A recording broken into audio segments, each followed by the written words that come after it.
What is up, people? I'm sorry, I had to let that one go. I like that song. I like that one a lot. Damn. So, here's what it is. I sat and I listened and I paid attention to Jose's hangout today. And I like to say, God damn, it was a good hangout. I didn't even have to say Rumpus did a good job. Holy shit. So, with that said, let's have that happen here. Let's enjoy this day and let's talk about some facts. Let's talk about some stuff that is realistically going on. What's up, Pip? How you doing? I'm doing great. What's up, Farmers? How you doing? Okay, you're here. How you doing? Okay, I did it really quick. I was like, bam, ready.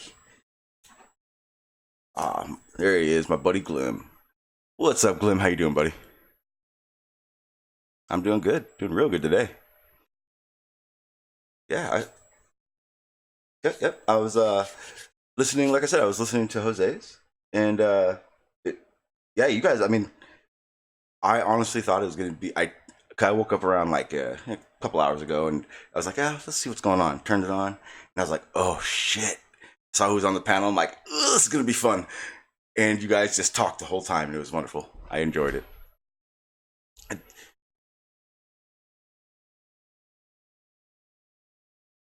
I saw that. I saw you. I saw you kept going for your bag. Then you stopped. What's up, Freeman? What's up, Big Blue? Sasha, you are killing us. How you doing? How you doing, Sasha? Here's the talk. Freeman, how you doing?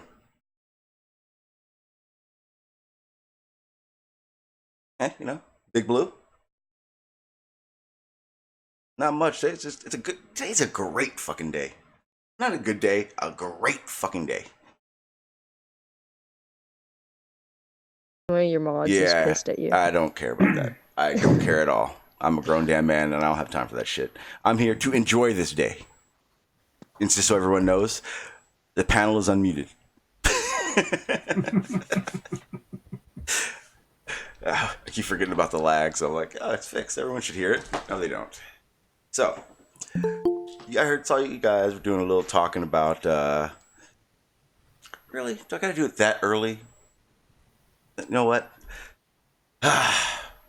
P Mars, what's up? What's up? You unmute yourself.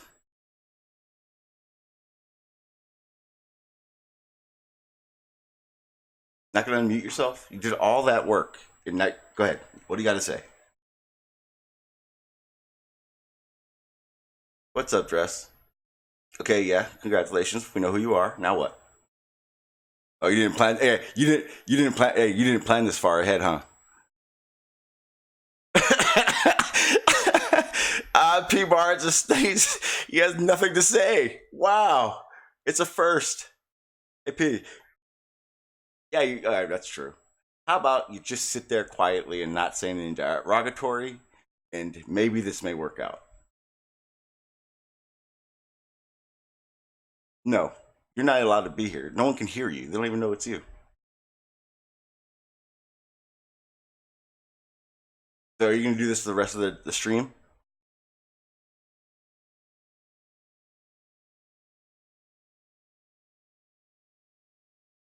Depends. Can you be a respectful fucking human being for once? Okay, because I want to let you know something right now. My buddy Sasha's here, and he's underage, which means anything you do will be very, very disrespectful to not only me, him, and the rest of the people here who will know exactly what kind of person you are if you decide to be an asshole around a child. Do you understand that? D-Mars, do you?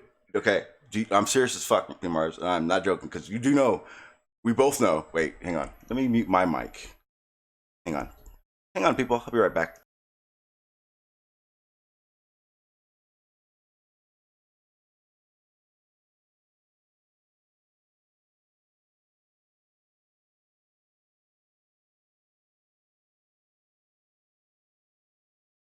That said, let's see how this works. All right.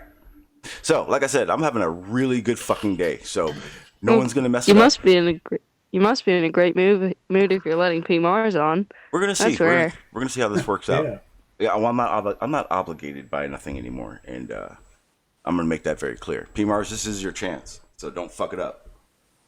So, like I was saying, I'm having a great fucking mood, and I listened to Jose's panel, and you guys were talking about a lot of different things that I wanted to continue to talk about, if you guys wanted to, at least.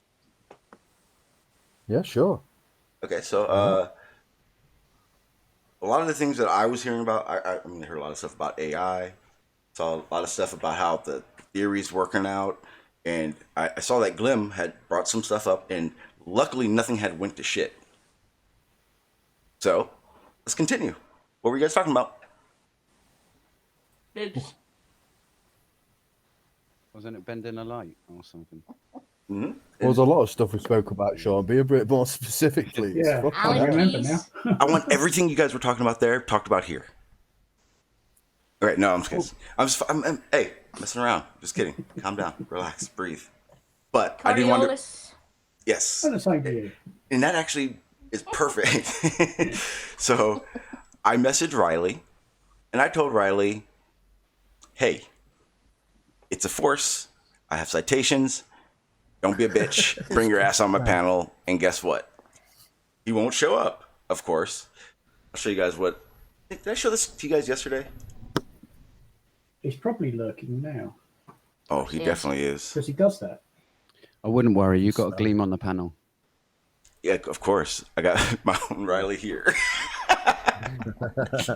No.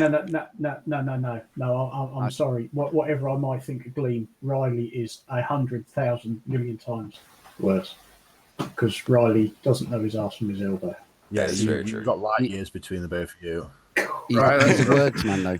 He's a wordsman by trade. Well, Riley doesn't says make- words are so I important. actually like listening to you, Glemm, when you speak about your stuff, man. You're quite intelligent, man. So you intrigue me, man. I've said nothing but the same for you. I can't agree with. Yeah, no, I'm not here for begging belief. I'm more here for putting something on the table that other people and this is the thing about straight into the pseudo-forces. The pseudo-forces are basically opposite in equal reactions. You know Newton's third. Yeah, but but when you say pseudo, Yeah. we can test for these things. We can Yeah, see the and- effects of these things. So how is it still pseudo? Because it's to do with reference frame. Excuse me. If you understood the point that I was making earlier with Barney, saying that in science, in astronomy, everybody knows that you can select Earth as a stationary centered frame, and then the rest of the universe is moving around us. So it can be analyzed from the alternative perspective. That's the main thing, and that's all the pseudo force is. Okay, I really wish that what's his name? What was the guy's name? Damn it, Brian was here. He probably knows his name. Immerse, the guy that was on with me. Erebus. Yeah, Erebus. Yes. Erebus. That's that what it isn't is. Aaron Ra, is it? That isn't Aaron Ra. Oh no. All these that's devil not Aaron people. Ra. Yeah, look he all has- the same to me. He has way too much patience to be Aaron Ra. Aaron Ra would have ended that whole conversation in 2 seconds. Yeah, I am ignorant for saying that, but I've only seen Aaron Ra and a couple of non-sec ones, wasn't it? Oh no! If you watch some of his videos, you'll pick up on his voice and his mannerisms, his Aaron Ra. attitude. Yes, Ra, you are Aaron Ra. right, Pete. Thank you. Well Thank you. corrected. Yeah. Well done. He was here and we were talking to Free-minded about it, and he actually came up with a concept and an example of how this isn't possible, or at least not what we observe. He was talking about if the sun is going. I hope I don't destroy this pieces. If the sun is orbiting around us on a flat Earth, and mind you, he's already told Free-minded we're talking flat Earth. We're not talking on the globe. The sun's going above us at 1,000, going above us or orbiting around us every day. He asked him, how fast is it going above us? We would have to say 1,000 miles an hour at the equator. Correct? Yeah. Okay. Well, 20, Roughly. roughly. Yeah. 2024.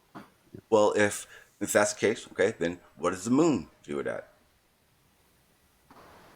And we know the moon doesn't overpass the sun, so see how that works out working out?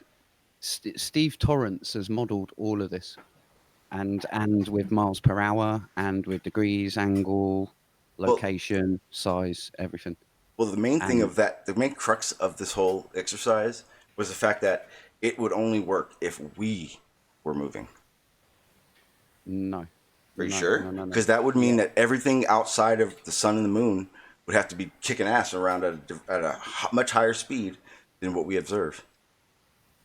Everything starts. Put it this way: everything starts or basically what I got from it was everything besides us has to be either way far out or much closer in if it was moving itself, and that would put everything on top of itself. And the only way all that works, the sun and the moon mainly, is if we are moving. Put it this way, everything is moving with respect from everything else. How you doing, Barney? And that's the core thing. That's the core thing. But you can select any celestial object and start that as your basis coordinate system, and then you select that as being your stationary frame.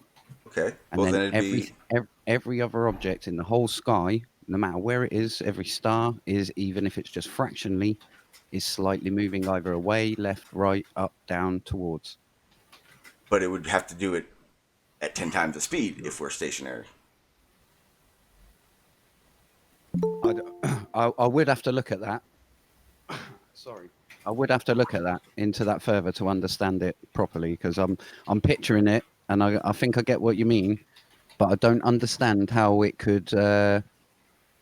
How could you logically falsify that, in as much as, yeah, okay, if we were stationary, that's cool, but if we have the measurements wrong of the distances to these bodies, whichever he's using to test against, then if you draw all that in, does that then match on a stationary?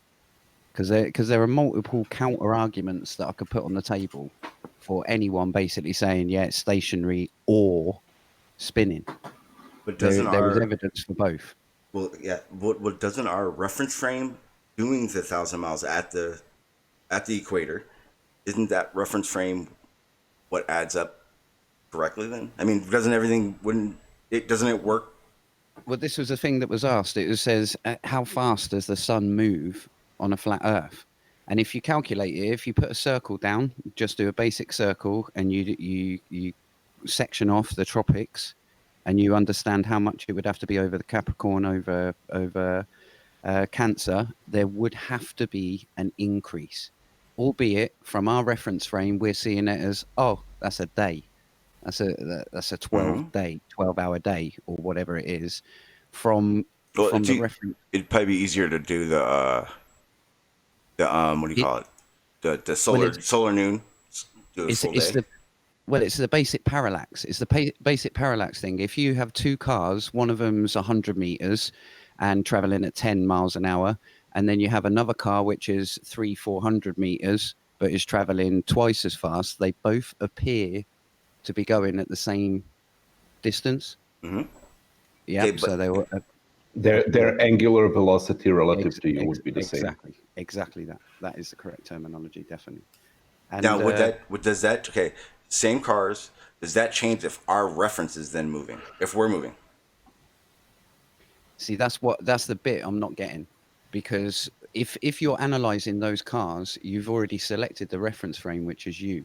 Now, if you select the car in the middle, then the complete reference frame buggers up, because you're now looking to the right at a person who's just standing still, and to the left with a car who is keeping up with you, or there's what's known as curved linear path perspectives, which you'll see on Formula One racing, where the car's zooming past when it comes close to the camera, but as it's going in big swoop circles, it looks like it's slowing down, but it isn't in fact slowing down. It's going at exactly the same speed, if not speeding up.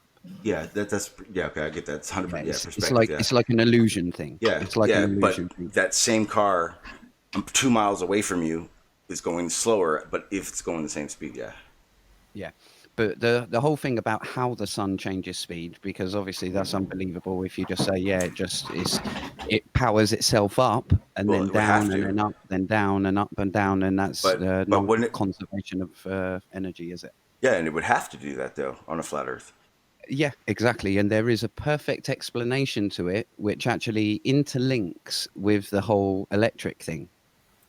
And again, I would love Grimm to come on the show and us have a head bob with this. But if you do look at, I can get the papers out galore, but just trust me for now. If you want citations, I can bring them. But when you're looking at the Please. electro charge of a star, like the sun would be a positive. It's actually negative with inside, but it's positive on the outside. Meaning that's why we feel the heat. Well, it's being the both positive and negative is being ejected from the sun. It's just that net wise, in as much as how many electrons versus protons there are, the sun carries a net positive charge, albeit the internal of a black body is negative. So what I don't I don't understand when you say understand that. That goes into depths, but if you just say, you know, how you understand where something that has charge is different to something that doesn't have charge. That's the Like a thing. And battery. then all you've got to understand here is your basic polarities. So the sun has a positive charge, the moon has a net negative charge. However, it is positive where the sun hits it, because that is the charging of it. Wait, a net negative or a surface negative? It is surface negative as well as internally. I've seen papers, and again, I can bring them up. I've got them saved in some notepad here somewhere. But yeah, it says it is charged by the sun. If there was no sun involved, even though obviously nothing would work, but if there was no sun involved, the moon itself would just be a lump of rock which carries a net negative charge. Whereas the sun, not neutral, no, it would be negative. What would stop it from neutralizing? Because of the surface, it is to do with the dust on the surface. There is something to do with the fine dust creates an electrostatic charge. Yes, but the dust is very reflective. an electrostatic charge is still overall net neutral. You are transferring the charge from one place to another. Now, it should equate from the internal and external, basically. So, like Earth. Yeah. So the overall body is still net neutral. The surface is negative charged, and the interior becomes positive charged. Is that what you say? Well, what I'm if you can run with me, and I will get the sites when I pause for breath, and we'll go further. But okay, I'm just trying to understand. I'm trying to follow. Within matter, I 100% agree with you. 99.9% of normal natural matter and even man-made matter is net neutral, which isn't no charge. It is an equal amount of charge. Yes. Yeah. So what I'm saying is, I've read in this paper, and as I say, I will cite it, but the sun and a lot of stars are all considered to carry a positive charge, net charge. The moon is considered to have a slightly negative net charge because of this. And again, I'll cite it. I'll have to read it. I don't say I know it off by heart. Can you make sure to leave a link to that paper? 100%. I will pull all these up. I have definitely quoted them many a time.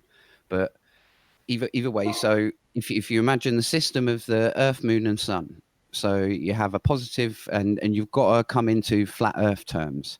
So bear in mind that the Sun and the Moon are the same size at the same altitude. Okay, so hold on a minute. Hold on a second. Just can you bring up the quotation for the source material for the first thing? I can look that up while you're carrying on, because right, it's if you just put net positive charge stars. I think it was NASA that even had it. Net positive charge stars. Barney, basic premise is that the net global charge on the sun and the corona is because electrons, being rather less massive than protons, are more able to escape the sun as part of the solar wind. The net charge is achieved as a result of the balance between the forces that eject the solar wind, which push electrons more efficiently than protons who have a greater mass. The attractive force of the electrons and the net positive charge that results. Equilibrium of these forces is established. Equilibrium of these forces establishes the allowed net charge. So it is net neutral, but it's got a positive charge because of that effect. Yeah. I put a link in there. I'm Google searching it now, and I just came across a couple of PDFs that I put in there. The one that I was using, I'm just going to drop in there now. It's called on the global electrostatic charge of stars. It's called. So that's that one. I will get the moon one, but run with me on this either way. Run with me because Trying to, as I say, I will cite all. Put it this way: I hate anyone who comes without a site. Yeah, don't go hating there, Glemm. Yeah, no. There is no hate, but if you're gonna come, if you're gonna come chatting rubbish or something, let's say, there's at least got to be something else that says it. I mean, I see so many flat Earth debates where the typical one. I don't know if anyone watched the Fight the Flat Earth and JM Truth yesterday. Nope. It was literally, and I can't believe a flat earther said this, but JM Truth, when confronted with the question, so do you believe in F equals MA? He immediately goes, no, I don't. And I was like, that was one of the most painful I was like, I've what ever did you watched. just say? And he realized what he'd actually said. And bless the guy there. What is it? BM Verbal. Yeah, he actually explained it in a perfect way. If I punch a wall, force equals mass times the acceleration, I'd give it. And he covered himself up by saying, oh no, my interpretation of mass is different to yours. No, it isn't. For F equals ma, that's true regardless, even if your concept of mass is fairy tales, unicorns, whatever.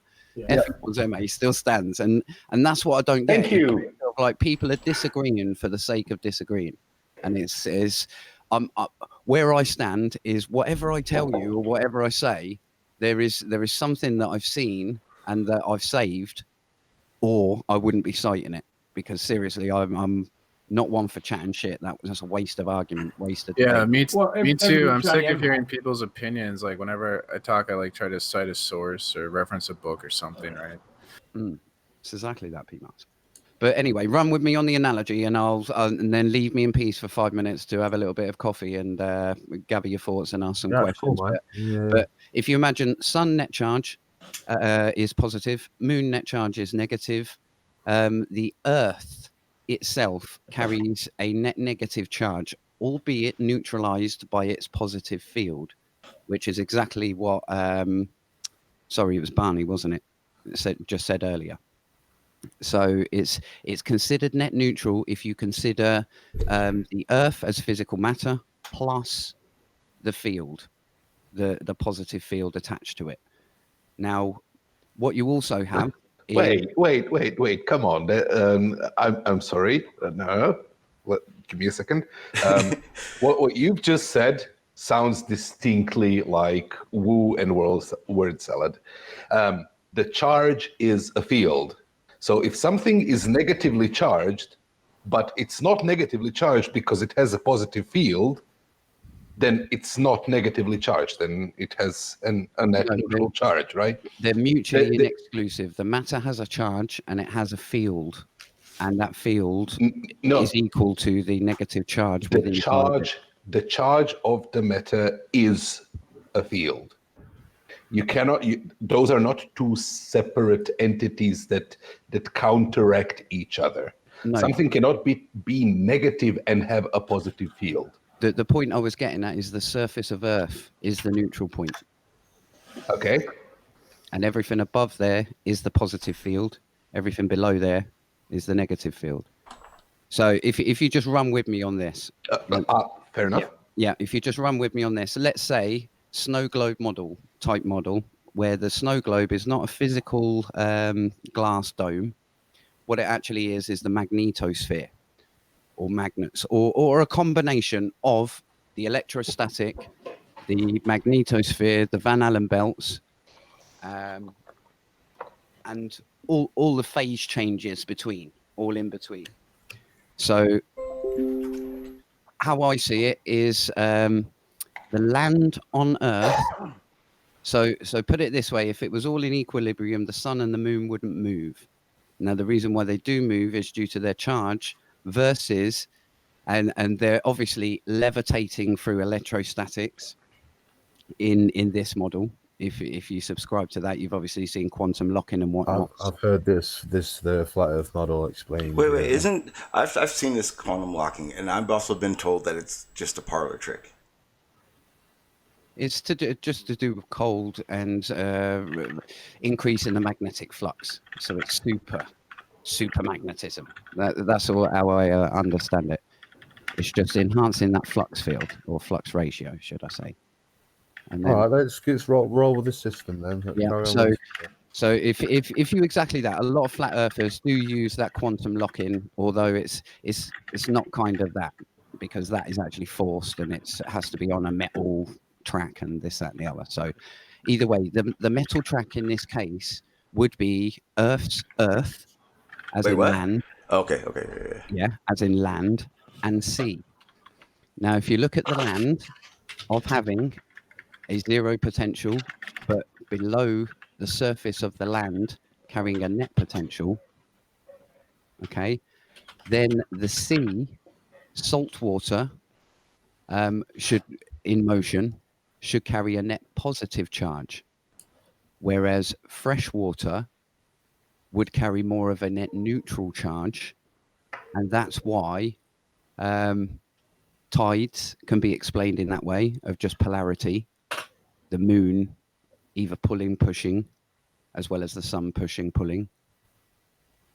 It's basically switching the concept of gravity for electric or electromagnetism. Well, and electrostatics. in that case, why would freshwater lakes have a tidal range as well as the sea? Because they would still have an effect, but just not as much as. Because, But if, put it this way, you're obviously aware that their charge is neutral and the salt water is negative. Yes. Well, And put it this way. Wouldn't it be the other way? No, if you understand your charge interactions, obviously positive and negative attract, opposites attract, likes repel, and if you have a neutrally charged object, if I put a positively charged object near it, it will attract. But there's a problem there. If I put a neutrally charged object, it will also fine. attract. In that case, then get an experiment showing that you can use a nearby electrical field charge on a large mass of water, even say 50 gallons, and make it move. But this is the thing. It's just the same as flat earthers saying to you, now show me that water bending. It's such a large scale thing. No. Why can't you? Surely, if we're talking about, I can show electrical charge attraction in the micro. I can do it in the small. I can do it on my desk. I can use magnetics on my desk. I can show that attractive force, that repellent force. Have you ever put a magnet underneath and added charge to the system? No. I'm just saying I can demonstrate the electromagnetic force on my desk. Yeah, no, that's what I'm saying. You can do on a small scale. So why can't? But yeah, why can't I do that with water? I can build up a massive amount of charge in a small area. It does matter. It does matter. It does matter on what type of water you use. Fine. You put salt in it, and you'll obviously increase the electrolytes and the actual charge. So you should therefore be able to. Can you demonstrate that in an experiment? Not on a mass scale, I can't. No, because does adding salt to water make electrolytes? Well, it makes it electrolytic. It improves the. It basically gives. It's similar to how heat doesn't happen in space. It allows the particles to exchange, let's say, to pass charge from. So how's that any different from drinking the smart water that's not got salt in it? It's no, it's an electrolytic property. So pure water doesn't conduct electricity very well. The water we get has minerals in it, and that's actually what gives the better conductivity. Right. Now, That's getting why I back to the point. Glemm, Yeah. Glemm, before you go on, I have a bit of a more basic question. You said you accept and understand F equals ma. Can I assume that the same goes for the Coulomb force?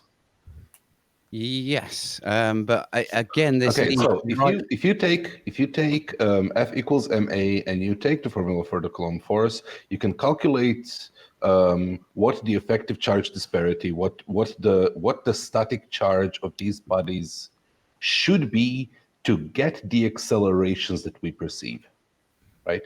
And it would be huge, enormous. Like, even if I accept everything that you have said as absolutely correct and true, I don't know some of those things, so I'm willing and able to accept them, right? You would still have to show a huge charge disparity between those objects, such that it consistently acts as such a strong cumulative force over such distances. I'm glad you brought it up, and I am really willing to just quickly distract just to answer this one point, because George Netanyahu, they both come on, Rumpus and George Netanyahu pretty much robbed the train of thought that I was trying to lead you on. Hope that doesn't happen today, but either way, the train of thought that I was trying to get to is evidence of a flat Earth using an electric universe model. And the core thing of it Ooh, was, you're gonna piss Grim off. I'm gonna piss. And I think he'll understand. I think, put it this way, I'm not here begging for your belief. I don't want to start a Glemm bloody cult or anything like that. I don't want I was anyone gonna join it. following. Don't worry about it. I don't want anyone following what I'm saying. What I want you to do is just look up some alternative view, because I've looked at this from a point of view of being obnoxiously skeptical, meaning that I'm willing to accept something that gives me a valid, reasonable answer for why something would happen on a flat Earth as opposed to on a globe. And the core thing that just keeps coming back are two proofs, which is gravity and curvature. They're the only two things that people keep on coming back to and talking about. All this pressure. Well, and water finds its level. That's all related to gravity as well. They're the two umbrella differences, let's say. But getting back to the point, George done a video debunking the electric universe theory. And we've had an outstanding thing, and that's the first time me and George, you actually brought us together, Shawn. You brought us you're together welcome. after a whole year of me debunking him. You brought us together. And put it this way, I've got to take a step down off a pedestal and say George knows this stuff. I can't say that much about Just an Rumpus. asshole. No, but I know George actually knows some stuff. I actually know that for a fact, and I've told him that. I respect you. I respect you because I know that you can do the sums. I've seen you do it. However, I've got a problem with what you've done. And if you can remember the conversation was, you forgot the medium. And this was my little key trigger point. And someone else in his comment section said the same thing. But he actually zoned right into it. But the core thing is, I said, you forgot the medium. And he said, no, I done it on the back of an envelope. And there was no need because it was too weak to consider. There's nothing in between. And I think that's Barney's point there, that if you use simple electrostatics between these two net charges that I'm talking about now, what I was using this analogy for is more conceptual basis rather than actually giving you all the scientific evidence that actually shows it's real. I'm just trying to put objects together that I've thought, well, yeah, that could actually work. That actually sounds like it's possible if these certain conditions are. So the point I'm getting to is that George used simple electrostatics and forgot about the medium. The electric universe is nothing to do with simple electrostatics. It's to do with Paschen's law and to low gas pressure of plasma. It's plasma physics, not basic electrostatics. And that's where the force comes from. Now, if you're talking force, you can talk things like flux transfer events, where I don't know whether and put it this way, I'm no professional on this. I've just read it up, and NASA has confirmed this. Many of people have confirmed this. But if you search NASA magnetic ropes, okay, it sounds weird as hell, but they are magnetic ropes connecting Earth to the sun, Saturn to the sun, Venus to the sun, and we're on a tether, a magnetic tether. Now, what actually happens is it was always thought up until I think Hold on a minute, 2015. just stop a second, right? Okay. You confused the whole scenario for me because It's not what magnetic rope says. First, you were coming from the flat Earth model, so the Earth's flat and it's rotating around the sun. No, where did that come from? You were saying flat Earth model. Saying about the snow globe, you was on about like the sun and moon travel around the flat Earth model, not the other way around. The flat Earth model does not move; it's stationary. But you just said that all these planets are connected by tethers to the sun and are rotating around it. You said that specifically to Yes. the Earth is tethered, Yes. but Put it this way. You know, there's the Tycho Brahe model. There's three models. Okay, you've got the geocentric. Forget flat Earth for now. Yeah, you've got three models which were considered back in the days. You've got heliocentrical model, where everything is going around the sun. The sun is a central location of the solar system. That is. Then you have Tycho Brahe's model, which says no, we are stationary. The sun is rotating around. The sun is rotating the Earth, around and us, everything is and also everything is rotating around the sun. Exactly. So think more along the lines of that, as opposed to the geocentric model, where the geocentric Earth is stationary in the center and everything else is moving around it. But has everyone pulled up that magnetic rope? Yeah, it doesn't say that it's connected to Saturn. It doesn't say it. But in Basically, Saturn magnetic rope is there. It's a conduit, basically. It's a conduit that basically allows charge to travel, a bit like the downstrike of the upstrike of a lightning bolt. That. Is that different to being put it this way though, is that different knowing that that's there? And I'm going to come on to the figures in a second, and again I've put all of this in George's notes in his comments, so I don't really want to cite it all again. You can go through his comments and I've cited it all in there, but either way, do you think that it's fair enough to say for a scientist, number one, he's used completely the wrong equations. Yeah, he's used Coulomb's law instead of Paschen's law, and dealt with it the completely wrong way around. When Wal Thornhill, the leader of the EU theory, says himself, "Don't use simple electrostatics, use low pressure gas." Okay, so either way, forget that. Aside from that, using electrostatics, he did not have nothing in the medium. Yeah. And there's this thing called permeability and permittivity, which is accounting for the medium. And he said, I've done a couple of back of the envelope calculations and it was too small to consider. And I understand that. I understand if you do that at that distance of a globe, bear in mind, because he was doing 93 million miles away. Yeah, I can understand that he's neglected it because they are not an electrostatic force that only comes up 10 miles out of the Earth and quite a few miles out of the sun, but it's not enough to touch, basically, if you get that. But there is a medium in between that everyone says, or everyone knows, that the medium is bursting with energy. So now you have on top of this a magnetic connection. And I'm sure, put it this way, can anyone just confirm, did anyone know about these magnetic ropes connecting all the planets together? I knew about magnetic ropes before you mentioned them, but not about them connecting planets together, because that's not a consistent effect. It's not like these ropes are connected all the time, as far as I understand it. They actually reach out with potential and then reduce back again. Yeah, like so only right before the storm, right? It's called a flux transfer event. And it's called the magnetic recoupling. Yes, it's an event. It's not something that's permanently there all the time, Glemm. No, wait there. Hang on. It was previously, up until about 2015, it was previously thought as FTE was a force-free model.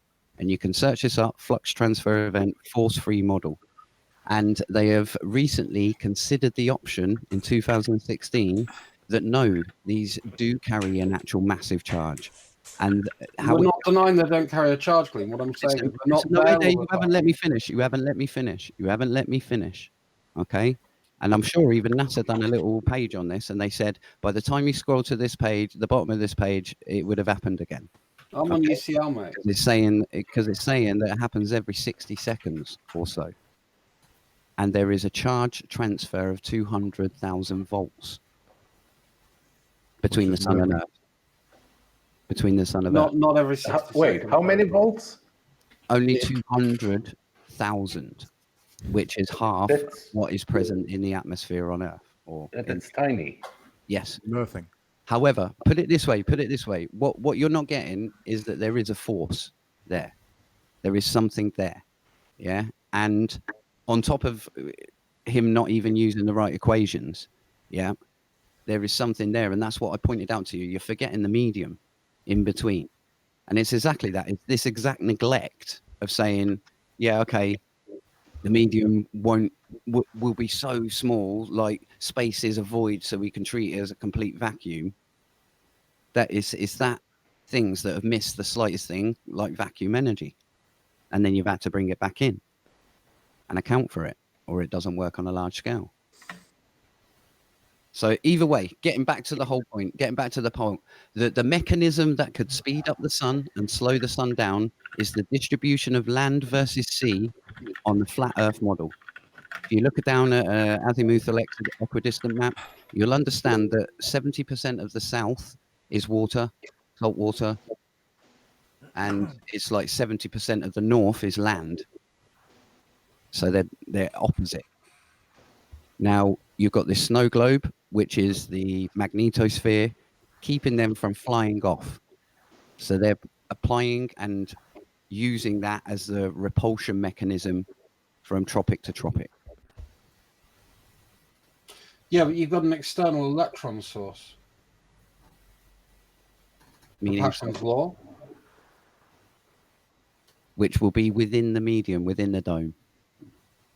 Because obviously the distance to the sun is completely different on a flat Earth model. You're talking 3,000 miles within the dome. I don't accept that to be valid.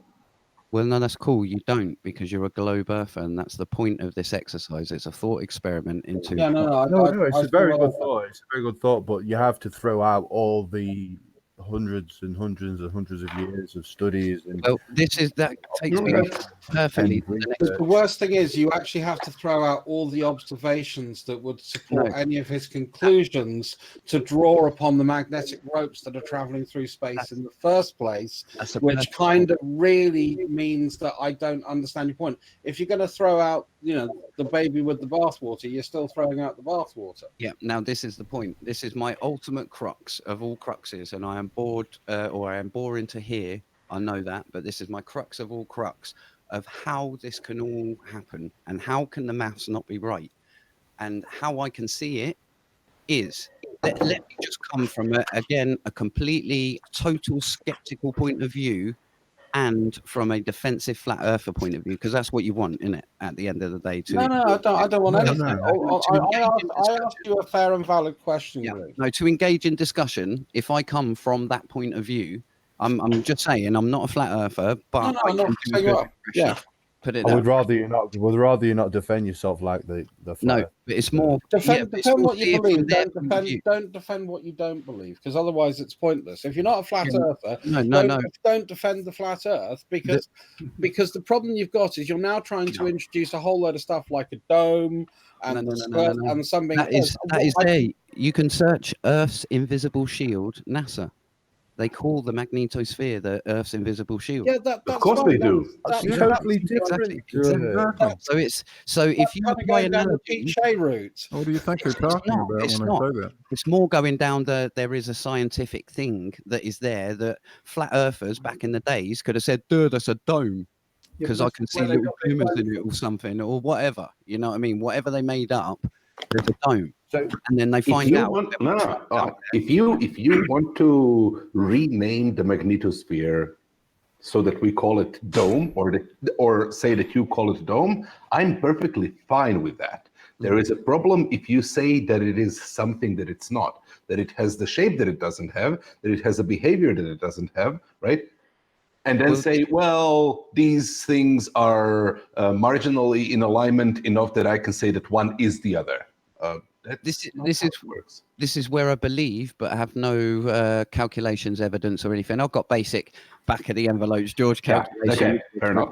But the whole point of it is that if I come from a hyper skeptical point of view of okay, how did this mess all happen? How could a flat earther say, yeah, I genuinely believe that we've been tricked since the 1400s, and I know everyone's going to jump down. No, we knew it since the Greeks, but let's just say since 1492, when all the Columbus thing, we all had that in our cartoons. So there was an argument between Columbus and the king. Is it flat? Is it not? Blah blah blah. It may be a complete nonsense story, but I'm just saying. How Yeah, come around from there onwards, and then you obviously have Galileo. Galileo was the first to experiment, let's say, with the drops. Okay, and then Newton. I come to Newton first, and I say, right, okay, Newton done amazing works on the laws of motion, brilliant. He figured that out, which does not actually have any difference on a flat Earth. They should be covariant for number one, but number two, it's just close up. Anything working in a lab still operates exactly the same as it would on a flat Earth. But either way, even if you include gravity on a flat Earth, but either way, so you come to Newton, and he had this theory of gravity, which supports the theory of the globe model. Now, if he's built all his, let's say, unconfirmable science, which gravity was unconfirmed and still is in my eyes, if you go for unconfirmed science, that he actually said himself, I'm sure there's a quote which I need to look up again and actually take, because I can't find it. I've looked for it a couple of times and I can't find it, but it was where he was saying that the ether, he was sure that gravity was related to the divine ether field. Okay, which was just a pure speculation. And then he went on to say, but yeah, I don't know, I ain't got a clue, basically. But at the end of the day, in order for the model to work, you needed this gravity. Okay, so you needed a fundamental force which explained why planets went around other planets, why balls went around other balls. Not in Newton's time. Newton wasn't trying to say why. He never tried to say why. Well, in the same sense that you were using the description and formula for the force. It is this number that correlates mass and acceleration in a permanent fixed ratio. And that number we call a force, and we give it a unit. In the same sense, the effects of gravity, no matter what it ontologically is, gravity does exist, and it does behave according to Newton's formula, and there is nothing in Newtonian physics that says what it is. So from Newtonian physics, you might as well be right, except that Newtonian physics gives wrong predictions in the edge cases of moving too fast or moving in too high of a gravitational field, which is then resolved by general relativity. Yeah, I understand all of that. Definitely. But what you got to doesn't that directly counter your previous argument? I don't think so. When I carry on with this, you'll understand my standpoint. Where, okay, Newton's having a problem with that. Put it this way, I can comfortably say that's the only thing that I think that he had a problem with. Okay, so he's obviously, his laws of motions are pretty sound, even though you can say they failed up in the galaxy and down there, they're pretty sturdy. Believe me, he had more than problems. Like, he had a wife, so. Okay, point taken. Yeah, and by the way, just as a side note, if anyone says, "Oh, you must believe everything they believe," if you cite someone, then anytime you cite Newton, yeah, I hate that. But anytime you cite Newton, you must believe in God, because he was an avid God. What? Stop hating. Stop hating. But if you quote a paper, mm-hmm. you're quoting the paper as an entity. So you're the whole point of a paper works. That body of works is right. It's a body of work. Support that. That's the only thing I'll ever hold anybody to. Yeah, that's it. Exactly that. Yeah, no, I've always been told. If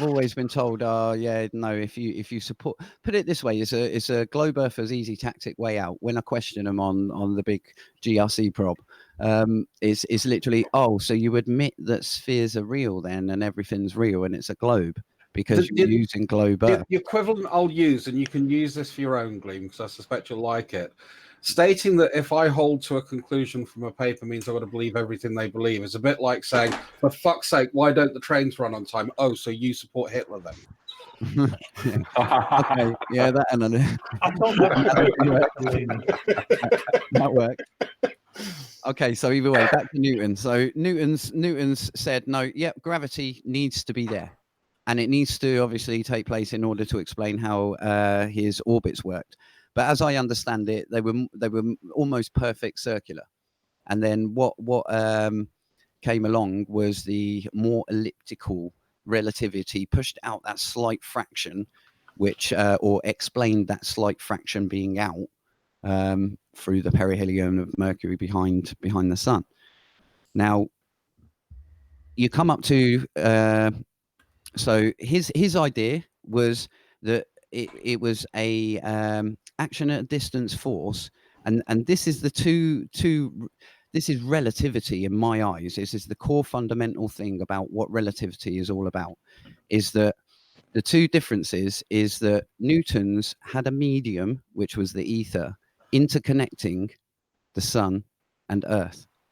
It was like an all encompassing ether medium, which was the exchange of light, and it allowed light to travel through, and we were all swimming in this. Yeah. Whereas Einstein came along and he said, no, wait there. What this is actually a bend in the geometry of the space around it. It's mass going through space and bending it. Not so much like this, but as if you put your head out a car window. Yeah, there's a distortion of air around the body, let's say. That's the easiest way I can explain it. Now, So one kind of tiny point of contention, because this keeps coming up over and over again, and I keep stepping over it, if I may address it this time. There is a medium in Einstein's equations. It's the fact is that it's not a material medium. It is the space-time itself is the medium that this is all going on with, because it can move itself. Space-time can move. The metric that we use to measure those distances in space and time, or rather in space-time intervals, is not just a stage. It's not just a metric. It's just a geometrical construct. It is a real thing that moves and bends with mass and energy. Hashtag it's all about mass, man. yeah, no, I fully understand that, and how I see it is that what actually happened. I'll tell you my history, and I got both Schrodinger's cat and Godless Engineer and Fight the Flat Earth. Don't rabble on too long there, will you? Because my brain's a bit fucking... Yeah, no, this one will kill you. This one will kill shit. you. And this one, you can freely look me up, and it's splattered everywhere. It should be common knowledge, but it's not common knowledge in this actual debate. What actually happened is that, I mean, as I say, all on non sequitur, they laughed at me for this, and I was just like, what are we coming to? Okay, so Hendrik Lorentz, he invented the transformations that were used to explain space-time, the bend in space-time. What Lorentz done, his time dilation and length contraction were made to rescue the ether from the Michelson-Morley experiment. And he actually praised Einstein for special relativity as the tool that allows him to preserve ether. Exactly. I am so glad that you agreed on that, because as I understand it, and again, I can be wrong. I can be wrong in what I've read, but as I understand it, Lorentz has basically said, no, he's actually got a theory, Lorentz ether theory, which was around before space-time, which was around before Einstein. I mean, Einstein was his college mate or roommate, and Einstein done the University of Leiden debate in 22, I think it was, where he literally said that space must be endowed with properties. According to relativity, space without ether is unthinkable. So it must have properties. Yeah. So So I agree. Space does have properties, and it is a stand-in for ether. And yes, Lorentz did praise Einstein for saving his ether theory, because when Einstein came up with special relativity does not contradict Lorentz's theory of space. Exactly that, and this So, is my whole point. Can I just Yeah, sorry, finish? you carry on. Sorry. So the problem is that Einstein's relativity makes neo-Lorentzian space-time completely irrelevant, because the only way that neo-Lorentzian space-time can work under general relativity is to say, of all of these frames of reference, this infinity of frames of reference which are all completely identical and cannot be distinguished from each other, we need to arbitrarily select one and say this is the base frame of reference that all the others are derived from. Absolutely. But it behaves in such a way that it is completely, utterly, elementally undetectable and indistinguishable. And that's just rubbish. That's like me saying, hey, I'm a millionaire because I have $1 million in my wallet, but they're invisible, undetectable, and untouchable, and I cannot spend them anywhere, and there is no way that I can prove that I have them, but I have just put the math where any amount in my wallet is by default subtracted by a factor of million. So there is actually $1 million in there, and I'm a millionaire. Yeah, that's just rubbish logic. I would agree with you if the cosmological constant problem did not exist. I'd love to hear you arguing for that. Cosmological constant problem is dark energy, basically. It's where, and again, this is the sequence of events for dark energy. They obviously found that the rotating galaxies weren't going as the theories predicted, so they had to add. Wait, cosmological constant, dark energy and dark matter are not directly related. I was getting to that, please. Okay, go ahead. Yep. So it started with, put it this way, without the galaxy rotation curve problem, there would be no cosmological constant problem. Where it comes from is the galaxy rotation curve problem. They said, okay, yep, there must be more mass, so we need to add 6 times the amount of mass in there. Then it was, I think, Adam Wise, Brian Eckhart from memory. Weiss, yeah.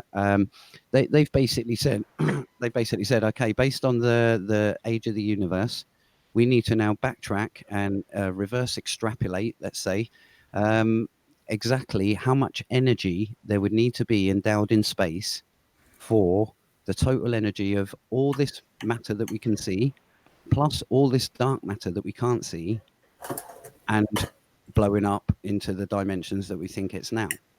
And they were obviously, that was known as the biggest physics misprediction in the history of the whole of physics, which was the vacuum catastrophe.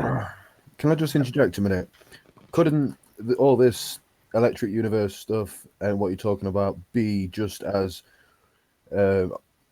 working and just functional on the globe Earth model? Because I can't, I'm just can't for the life of me grasp any of this on the flat Earth model, mate. Yes, no, to seriously. the extent that it works, it doesn't say anything about the shape of the Earth. Yeah, exactly. No, because I'm following in what you've been saying is a linear path, right? And it went from explaining this thing about the sun and the positive and negative energy straight to the global, snowball theory of Earth, and then you keep mentioning that, and I'm just thinking, is this where you're coming from? Like, you're trying to confirm? What I think I'll get right to my point straight away, and then I'll just take you through that last bit. But my point is that gravity is invented, or could be. Let's say, let me put the. Whoa, hold it. We know it's a consequence from. No. Wait there. You've got to let me finish. You've got to let me finish because it. Okay, so can you do that today, maybe? Yeah. Okay. As long as people don't keep interrupting me, maybe. But anyway, so gravity is a made-up force because it is actually electrostatics on a flat Earth. Okay, that is the crux of the point. And if you understand the difference between how a sphere holds charge and how a flat surface would hold charge, See, I can't align myself for that at all. no, that's fine. You don't have to. This is not a peer pressure. You've got to believe me right now. Well, no, it's not about that. It's about you're asking me to deprogram all this knowledge. Everything stays the same. Everything stays the same. All observations. Yes, it can. Everything stays the same. It's the concept of gravity that changes. It can't. Well, they were saying exactly the same thing when Einstein was presenting bending spacetime in. I agree with that, and been through the same process with Einstein's relativity, where you intuit that it must create a paradox, that it must give you the wrong answer, and you look at this bit and this bit and this bit, and when you finally learn enough to take all bits into account, they all fit seamlessly, perfectly together, and everything that needs to cancel out cancels out, and everything, and you get this neat model that just works no matter whatever you throw at it, it just works. Like hypothetically, rhetorically, I think that's what Glemm is saying, that every little bit you can kind of contest with your previous knowledge, but all of them together should mathematically work out to the exact same world that we have now. Now, what I would love to see from that is wait. What I would love to see from that is the mathematics. Yeah, exactly. And I do not profess to have all of them at all, or any inkling of any of him. Put it this way: if we've added this force called gravity, and you've got to admit, gravity is the core of these dark problems. Okay, it's the main thing. If you're missing mass, then it's because there's some fighting against gravity, anti-gravity. What's the core difference between Coulomb's law and gravity law? Obviously, you've got an omnidirectional or a unidirectional, unidirectional one, and one is a pull. And now you just had to insert dark energy, which is anti-gravity, repulsive gravity, which is basically mimicking the same thing as what electrostatic's doing, or the electrostatic electromagnetic behavior. Well, no, it's not saying that it's not anti-gravity. That's not what dark energy would be. It just means there is more force. It just means there was more force injected at the beginning of the universe to generate the mass that appears to be missing. Well, that's the thing. So the medium is endowed. So it's not anti-gravity then, is it? It is, because gravity is an attractive force. This is the repulsive force. No, this is That's no difference to saying that put in dark energy repulsive. That's saying that the gravity. stretching of a rubber band is antimatter, is anti-gravity. No. In the same way, because all I'm doing is I'm passing energy into a mass. That mass goes flying up until the force of gravity counteracts the energy that I put into it, and then it will start to fall back to Earth and descend at an accelerating rate of 9.8 meters per second squared. No, what they're saying. That's the energy. So that's how I see dark energy. Yeah, well, how it's changed is because obviously Einstein's time, it was thought of space is a void, as a null and void, nothing there, just little bits of particles. And everything you've been saying now, you've cited in short. Whose is it? Video comment. Was that Fermi? No, what one? You said that you you made a comment and shared all your citations for everything you're about to say in this comment. Oh yeah, the planet ones. I'll give you the literally if you just put net charge. And then no, not about that. I'm on about when you said earlier you commented on someone's video. Oh, Georgie Porges. Yeah. Georgie Porges. Yeah. What about that? Sorry, I'm in 10 miles. You mentioned several link citations for the things you're about to talk about at the start of the show. Yeah, no, sorry. That was the links and citations were to say that George was using the complete wrong equations, and you should be looking at the electric universe not from just a basic, simple electrostatic, two spheres, and then what's the electrostatic capacitance between the two. Yeah, what you've got to do is account for the medium, and the medium in this case is plasma.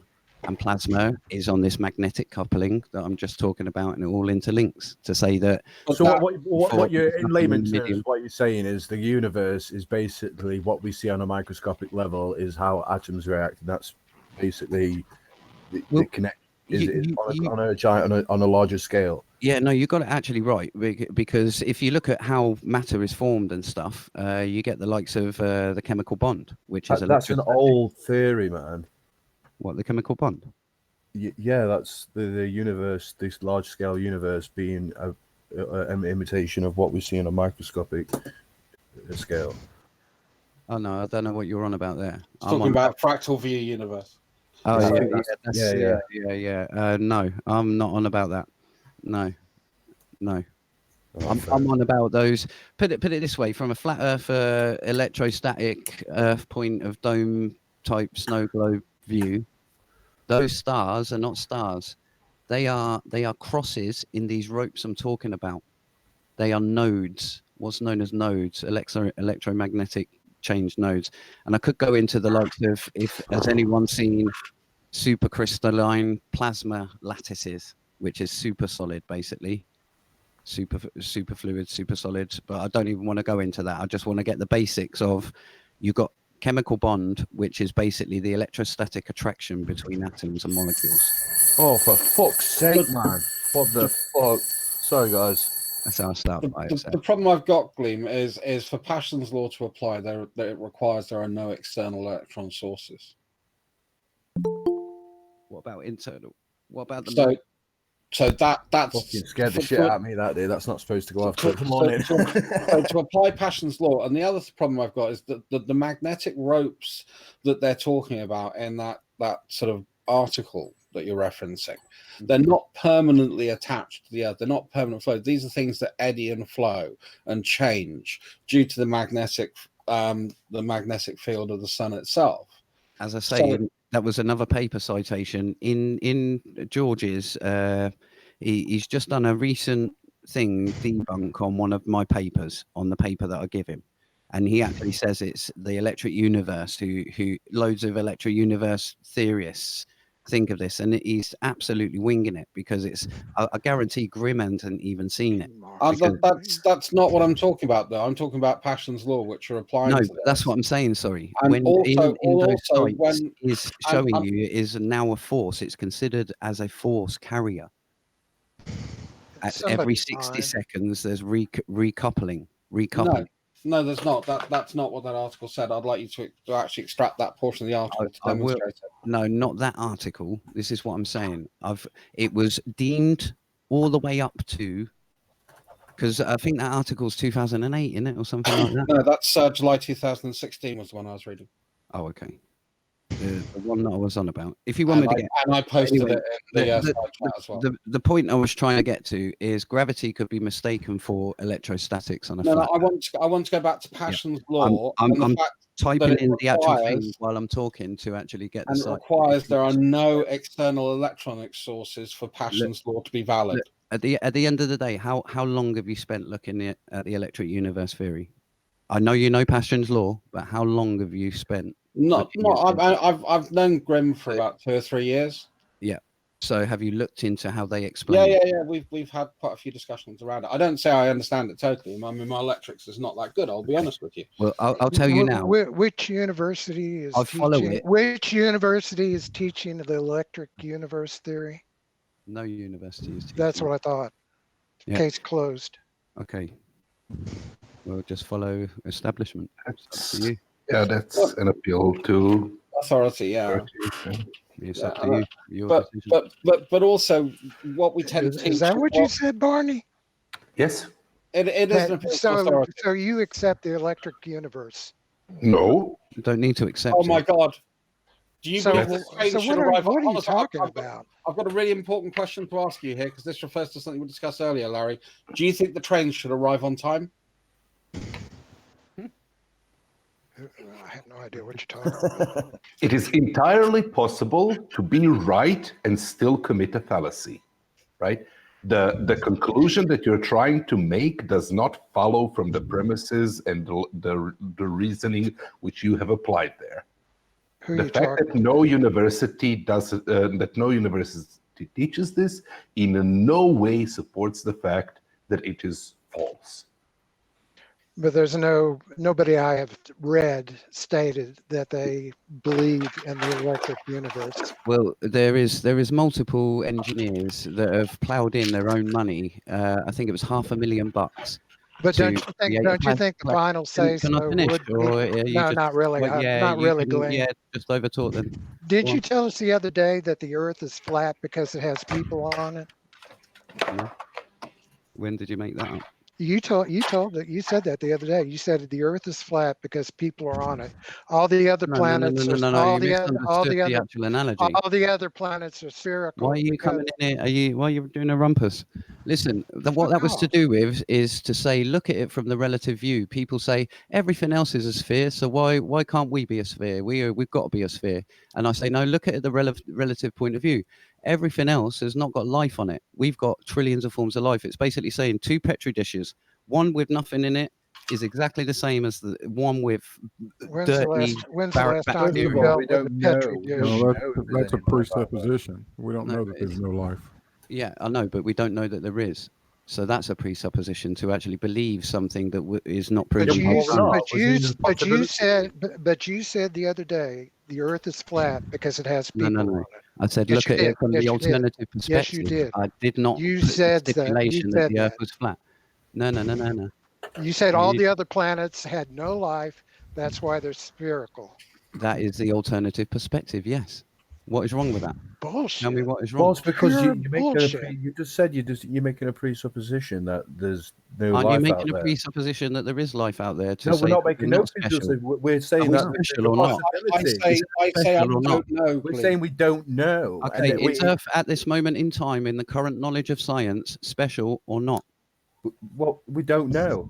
And This is Glemm the is answer. not You an don't know. authority on I love Mama science Earth. at I all. love Mama Earth. I What think you're doing is putting a full stop on the end of fucking on scientific fucking breakthroughs. because the full stop is now in the discussion that we're having right at this moment. There is no No, it's not alien a full life forms stop. found. It's no Yeah. full stop at all. There is. But again, Glemm did say the other If you day want to work that off the of Earth things is that are Gleam, not hold on a found, second. flat. Gleam, hold on a second. You've just mentioned that there is engineers putting loads of money into finding out if this universe, this electric universe exists, right? And I've just said to you that there's hundreds of foundations You're an interesting person, Barney. observations looking into the universe to try and find life, and you're saying let's put a full stop on it. So let's put a full stop on what your argument is. I am not saying let's put a full stop on it. I'm saying let's just deal with the said facts that. we know. No, I'm saying let's deal with the facts we know in this debate in this point in time. We What could find facts life. based I've on not what? discounted that. It could be a globe. I've not discounted that. Well, You're just Yes, getting you angry have. for no You have reason. I'm not discounted getting threatening your angry. belief. hundreds of You're all times. getting, look at pointing him. out, No, like- him. Look at him. Guys, He's getting triggered. calm it down. Shawn, Let's can you do relax. some moderation, please, Yeah, sir? can we just relax it Yeah, down? can you get rid of Glemm? That would be helpful. I can mute. I've spoken enough. Guys, everyone, stop, Glemm is psychotic. everyone, stop. Larry, hang on, stop, because it was all nice and relaxed. We're just brainstorming right now. He hasn't made a claim that the globe is non-existent. No, but he said the other day that the Earth is flat because it has people on it. All the other planets are spheroids because there's no people on them. Okay, was he And joking? then when Was you he serious? presented Was that, he said you misunderstood me. This is Yeah. what I was saying. And you said, no, you're saying, and that's mind reading. Come on, chill. We're having a conversation. Who's this directed to? You, Larry. Larry, Barney. Larry, your camera's on. I currently can have a see why pick on you're in you. here, Barney. Larry, I currently have a pick on you because you're acting very disingenuous. Oh, really? Yes, Based on what? Your thoughts? based on the words that are coming out of your mouth. I mean, I'm listening to you, and you're just backing up Glemm right and left. I haven't backed up anything he said. Bullshit. Yep. No, that's actually totally. Well, I have backed up factual things such as what Glemm just Lawrence a minute. said, and Glemm Thank just you, said a Barney. minute ago that Newton was the one that came up with the orbits. I thought Kepler came up with the orbit. No, I said he worked with the orbits with gravity. But who he came said, yourself. well, You're just he said, picking holes that where you're just Newton picking holes. introduced gravity because it was necessary, and I confronted him on that and said that he was wrong because Newton did not say what the cause of gravity was. He just explained what the effect of gravity is. But there was no Regardless mention of of what the cause is. Kepler in there at all. Kepler's law fails in the galaxy rotation curve problem. So is that a good enough mention for Kepler? I didn't want to mention him because he's not for me, a Glemm. wasn't even down there. Charlie and the hangout and I just tired of listening to you. Guys, but hang on. When Glemm started, you guys realized that he said just food for thought. Like this was just a think piece. This wasn't what he said he was laying down everything was. No, but he did say that we should put a full stop on expanding our knowledge. No, I didn't. On trying to find out. See, he disagrees with himself. We could find alien life. Does that sound like someone who's put a full stop on it? No. Well, no, I'm just repeating what you said. Stop running off in your imagination. I'm saying at this point in time. Glemm, you said those words, my friend. I'll go on mute. You discuss. You put that out there, dude. Don't deny it. And that's why I thought that. So let's not just say I'm running off on fantasies. We work off time. And at this time, we've not found any alien life form. That is no, we haven't. It's a factual statement. But that doesn't determine the shape of the Earth. Yeah, we found possibilities of God by religion. Let's not go to that. What could be possible? Let's have a look at what we know now.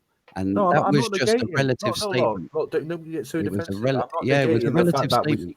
I'm not negating the fact that we should look into the electronic universe. I'm just saying we shouldn't stop looking for ET life. The point I'm getting at is I'm not defending the electronic universe. I'm putting forward a suggestion that can explain it. Bullshit. That can explain a scientific point of view from a flat Earth. No, it's interesting, and I'm going to go off and I'm going to learn. I'm going to read what I can and watch what I can about it. Don't get me wrong, but I just can't connect it to the Earth being flat. That's the issue I'm having with it. A good video to watch is Steve Torrent's Magnetic Flat Earth. I haven't the field out. I've been listening. I haven't really heard anything that evidence for a flat Earth, though. No, the whole point was the key crux point that everyone missed, and it's to do with shape and charge. He has a condescending attitude to everybody, like he's smarter than everybody else in this room. I'm not. I'm stupid because I haven't made my decision yet, Larry. Charge on a surface, is based on its angular vector, yeah? So if we have something that is pretty fucking close to zero, it's going to not have that much of a difference to a flat surface. No, what I'm more getting at is that we say that down here on Earth, normally the electrostatic force is many orders of magnitude stronger than the gravity force. What does that have to do with the shape of the Earth? Okay, well, you're not listening. Listen. Okay, let me try and explain it really slow. I don't want to hear it because you don't have the background to explain it. Okay, well, look up physics classroom, electroconductivity, and shape. Charge and shape. No, I've looked it up and I was just about You're saying the shape can't be spherical. I'm saying the charge would be much less. The discussion should be on the shape of the Earth, not about electric universe. A flat plate distributes the charges on the edges and a very thin layer on the surface. What does that have to do with the shape of the Earth? A sphere is equipotential and it will retain more charge than a flat plate would in the middle. Yeah, but as you've already demonstrated, we're not dealing. Why does it do that, Glenn? We're not dealing with a consistent object with a consistent resistance value. Shape of what now, Glenn? Well, I've just looked at the moon outside my window, and it definitely looks spherical, and it definitely looks 3D. It can be. You don't need to change your views. You're getting so defensive, and I'm not getting so defensive. Well, you are because it's a thought, my friend. It's a thought experiment. You were very, very gutted that I said you put a full stop on it. No, I wasn't gutted. I was pointing out the hypocrisy is what I was doing. It's not hypocrisy. It's dealing with what we know. That is not hypocrisy. I'm not biased on this. I didn't put myself on mute. I thought I was on mute. Dealing what we know at this stage is not hypocrisy. It's like saying, we can find dark matter in the future, but then saying, we know it's there. I pointed out your hypocrisy in what you were saying. Hey, guys, let's all just take a breath. Just take a breath. Yeah. Breathe it out. It's like saying let's all go out and catch butterflies today, but you guys are going to catch insects that don't fly, and I'm going to go off and do my thing. That's That's the way you were saying it, man. Like, right. Well, it was more from a relative point of view. Somebody could come up to you and say anything which opposes anything that you say. I'm open-minded, mate. Like this panel knows but, what I'm like. But that's what relativity is about. Is looking at it from the other person's point of view. Is the Earth made of one substance? No, of course not. No. Is it made of lots of different substances at different levels? It depends what theory you're looking at. If you accept the, I'm talking from the globe Earth hypothesis. But I don't think anyone's understood. No. Please. No, I do understand the shape problem. So please comment on my point, because I'm going to actually make a point here. So you're talking about an even distribution of charge when based on a solid metal object, be it a sphere or a plate. Yeah, and I agree with you. You're right. Yeah, we're not dealing with a single element. We're dealing with a complex structure. So why on earth would you expect an even distribution of charge? So why on earth would you expect an even distribution of the magnetic field? Come on, it's a field. Well, the magnetic field is done by the rotation of the Earth's core. And this is the whole point about how does the sun and moon bob up and down, because they do bob up and down. We never got to that point, but they bob up and down. Up and down. What science? What science terminology is that? What do you mean bob up and down? Yeah. What is bob up and down? I know what you mean, in the fact that the moon doesn't have a straight line orbit, right? Yeah, it's not at the same altitude. The sun doesn't bob. It does on the flat Earth model. If you look at Steve Torrance's model, so you are flat Earth. If we were getting into that, and then I would only want to add in the things that we're not observing to that, though. Yeah, the bob. What I'm talking about is the difference between your tropics. Go and watch his video. Yeah. I see what you're saying, but his video are immense. And you've got to have an increase of speed on flat Earth. Yeah. The altitude does change, though. The altitude does change, and it's in accordance. That's also, that's also explained with the tilt. Of course, I'm not saying this disproves the globe in any way, shape, or form.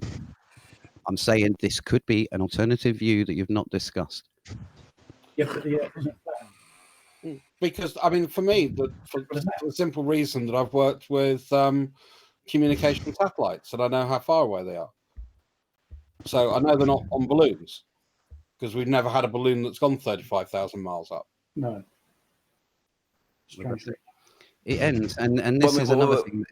Are you saying that there are none at all, or that are satellites in general?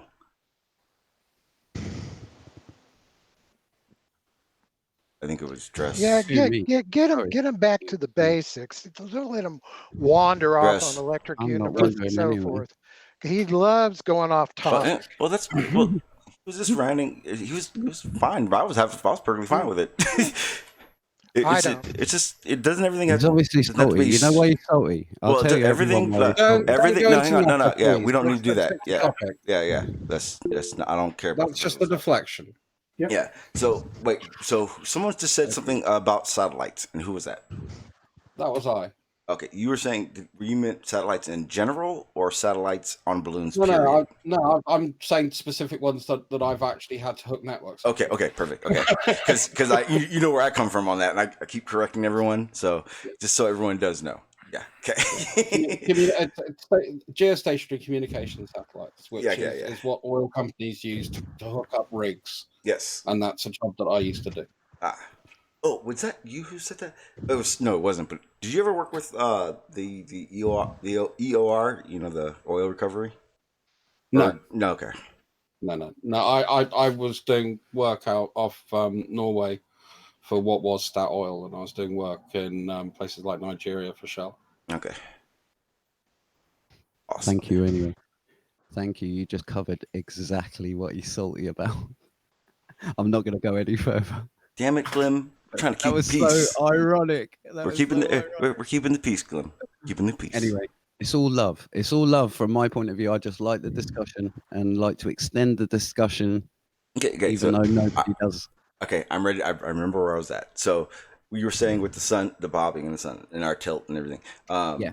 If we're gonna go into that, then that's where it starts getting really wonky with evidence, or better yet, observation. Because Stingray came in and we were looking at what we would observe from the sun, and one key point to it was that the sun would never even get near the horizon. It would shrink out before it would get to the horizon. No, that's it. That's because there's a misunderstanding on perspective. No, there's not. Let's not go to perspective. Let's go back to the Bobby. Hang on. How would that? Check that trigger word. How would that perspective change what we would see or not? Okay, there are 2 perspective limits in all models. Okay, and Steve Torrance hasn't actually done this first perspective limit.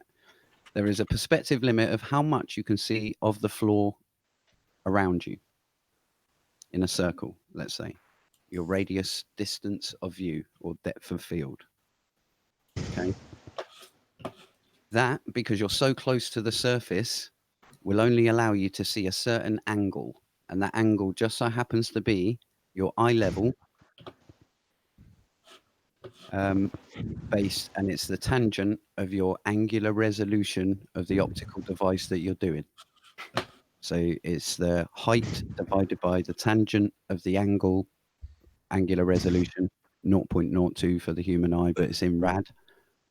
But there's no tangent to the sun. No, but listen, you maybe understand this, and that is just reverse engineering. I've basically just said, right, if I was a flat earther and I started off with just basically a flat line, how would perspective work?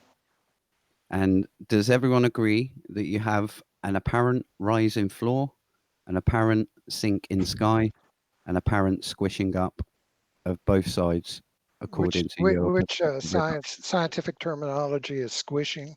Yeah, would that be the horizon? Is that what you're talking about? It's called simpleton science. You're talking about the vanishing point? Yes. Yeah, exactly. Everything goes to a vanishing point. Yes, exactly we agree with that. Yeah, okay. And that is based on what?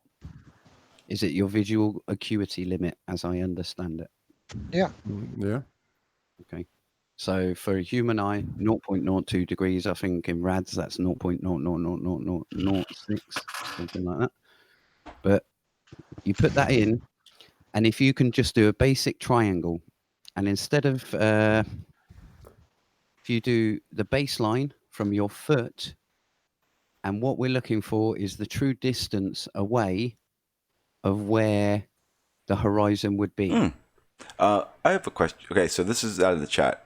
It says, the GPS says, the sun gives off radio waves across a broad spectrum of frequencies. Can you ask Glemm why the radio waves go out suddenly when the sun sets instead of fading away with the distance? Good point. Sorry, from the sun. And this is easily explained when you understand the model that I'm just about to do. I should really pull up the actual conceptual things. Shawn, are you sharing your screen or something? No, but you can if you want to. Or did you? Go ahead. You can share. You can share. Bear with me. I just need to find the image.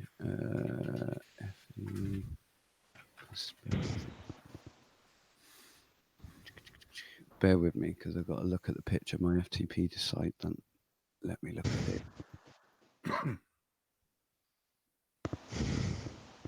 Wakey. That's a good one. I didn't even know it did that.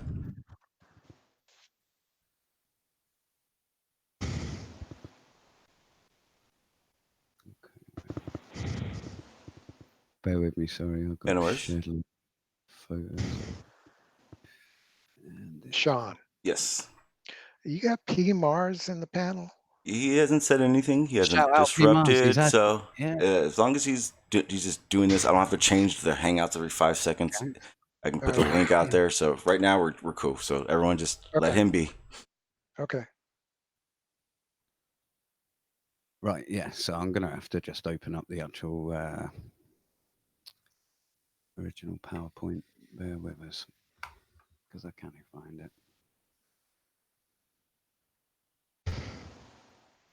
Okay, here we go. So can I share then? Yeah. Yeah, absolutely. Where do I go on this? Present now. Down at the bottom right. Yeah. Yeah, let's do entire screen. You are presenting. Cool. Okay, so My bad. I'm gonna go ahead and get the trash truck outside. so if you see the, can you see my mouse cursor near the person? Yeah. Yeah. Yeah.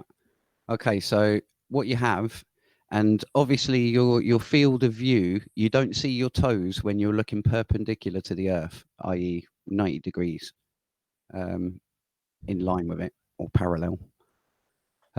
So there is a splay out of what part of the floor that you see. So then from this point here, you have an apparent rise in floor, which is this shrinkage that I'm talking Right. about. Why would there be an apparent rise of the surface? No. That Because doesn't make any sense. what I'm saying, here we go. Here's a core thing. Here's a core statement that I'll make. Globe earthers take it into the orthographic view without accounting for the perspective view. Yeah, and you can't account for it the way you're doing it. That will not work. Nope. And Okay. why doesn't the building rise with the rest of the surface? Okay, well, let's give an That makes example. no sense. If you just hang on, let's deal with one bit at a time. No, it's wrong. I didn't get a reason, but No, I'm no, saying why doesn't the no, building? hang on. If that, No, if that you're surface going on a height- different subject. And let me tackle Yeah. one point at a time, please. Okay, so it's wrong because you wouldn't get an apparent rise in the force in the floor, but we just all agreed there is one. I didn't agree to anything. Yeah. Wait. Hang on. You mean Yeah. the perspective? But the thing is when hang on, that apparent rise is based on your elevation, not just happening. Height is elevation. Yeah, height. It does So not when- actually when- rise. Your Yeah, well, elevation is your No, elevation. this is what I'm saying. Parallel lines do It not does not. It does intersect. not rise. It does not You've rise. got parallel lines intersecting, pal. Let me drop something Parallel on you lines because can't you're do not letting me. You're not letting me explain, and you're not letting me All right. counter each point. Well, Let you me said drop. Let me said drop. give you a reason. I just gave you one. So go ahead now. Let me give you a reason then. Okay, why, when you're talking sun rays splaying out, as in diverging, if you want the scientific term. Crepuscular. Yeah. Okay. Why are they going out due to perspective, and you're accounting perspective then, but you will not account for perspective. All those sun rays are parallel. The rays are all I know. times. I'm agreeing. Come on, concentrate instead of thinking about the Yeah, best but see- thing that you Talking can fit down back again, in. Glemm. Because Yeah, there is listen, an yeah, obstruction. No, you need There to is an- concentrate I because can you're answer- interrupting I can before I answer get this the point question out. if you let me get the point out. Okay, we Because need there to is an take turns. obstruction. Yeah. We need to take turns, one at a time, challenge him and let him respond. Mm. Who's first? So Let me I was just talk going to say the reason there are we get that effect is because there is a form of obstruction between you and the light source. Hence, it gives you that perspective. Is it due to a reducing perspective? No, it's an obstruction. Show me a corpuscular ray where there is no form of obstruction. Show me a corpuscular ray in a clear blue sky. Good point. I don't think you're understanding. No, I really am, because Crepuscular sun rays will work that way, whether there is matter on it or not. Okay, that will be the perceived, They only show up when clouds are in the sky. because They that's don't the only time they hit something. All the other times, the rays are parallel to each other. So they don't actually. The rays just go missing when there's no clouds. The Come rays on, are it's parallel, constant. whether They're we parallel, see corpuscular yes. lines And the or thing- not. And the thing that Right. makes them splayed is your Please, perspective. is Let me the help you. obstruction. Glemm, let me help you. The rays are parallel, whether there's obstruction, whether there's visible corpuscular rays or not. Also, the rays are there, whether or not there is a cloud creating the contrast that enables you to see them. The point I'm making is that yes, they are parallel on a globe model. Yes. And the way how you explain why model. they don't look like they're parallel, because they're going out in all different directions, is due to your perspective. Is that not true? No. I don't comprehend that then. No, that is correct, but I still don't give you the feeling, because again, what you're not doing there for us, because I haven't actually finished off my thing that I was going to say. No, go ahead. Well, I was saying that you need perspective to explain why the sun is not small and local. That is straight sun rays. You've got to tell everyone, but the way how you're looking at it, rising from a thingy, and it's all coming out in all directions. That's your perspective of that sun. Yes. So here's a question, Glemm. So here's a very, very simple question. I haven't actually finished. I just want to ask this question because it is pertinent to the point. I used to fly a lot. I've been to a lot of different countries around the world. Same. And one of the things that you notice, when you fly above the clouds and you're looking down, it's a nice day, and you see the shadows. They're always parallel to the cloud. Of course. Yeah. So from that perspective, I'm not seeing that splaying diversion because of my frame of reference. I'm looking down. Yeah. So that's the shadow effect I would see. I still don't see how that diagram. You're looking down on the system. I bet you would see if the sun was just rising and your tip of your plane nose was pointing to the horizon where it was rising. You would see one sun ray come to you directly. Yeah. One hit the wing, one hit 45 degrees out the other way, another, and it will just carry on going out. It will splay. But that's not apparently what's happening. Obviously, that is a matter of perspective. No. That is an illusion of perspective. Because everything diverges or into the sun. No, because again, we wouldn't get, even with what you claim to be perspective, light rays would still run parallel. So regardless of our perspective, the sunlight would still shine across that darkened environment. Yes, I agree.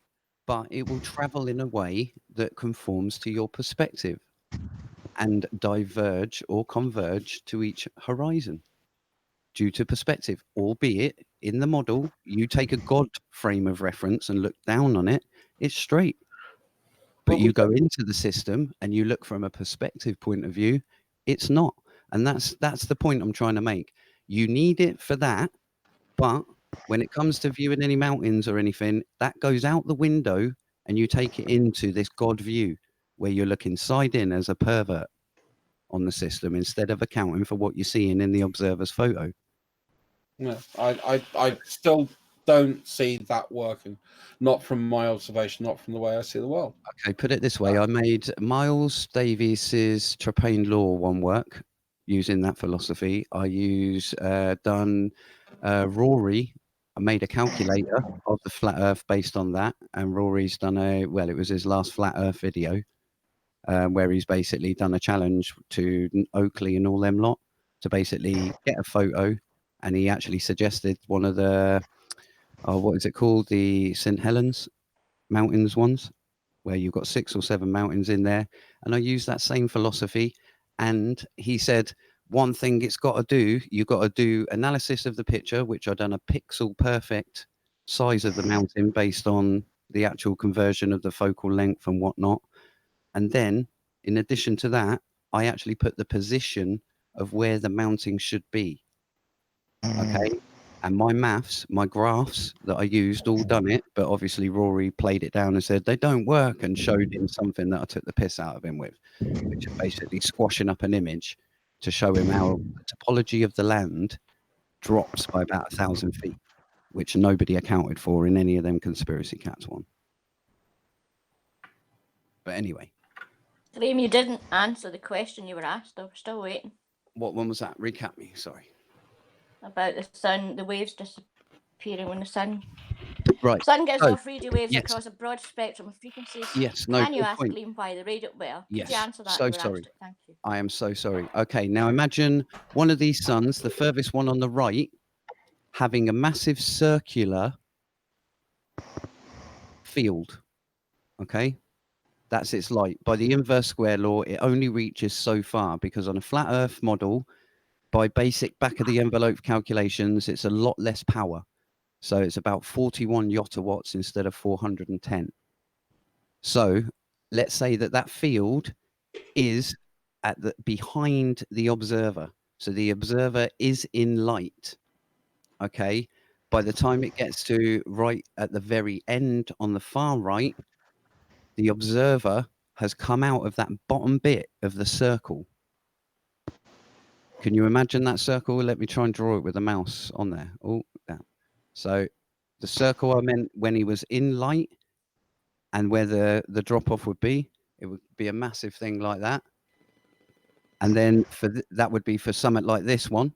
So that would be still in light, which is basically this one.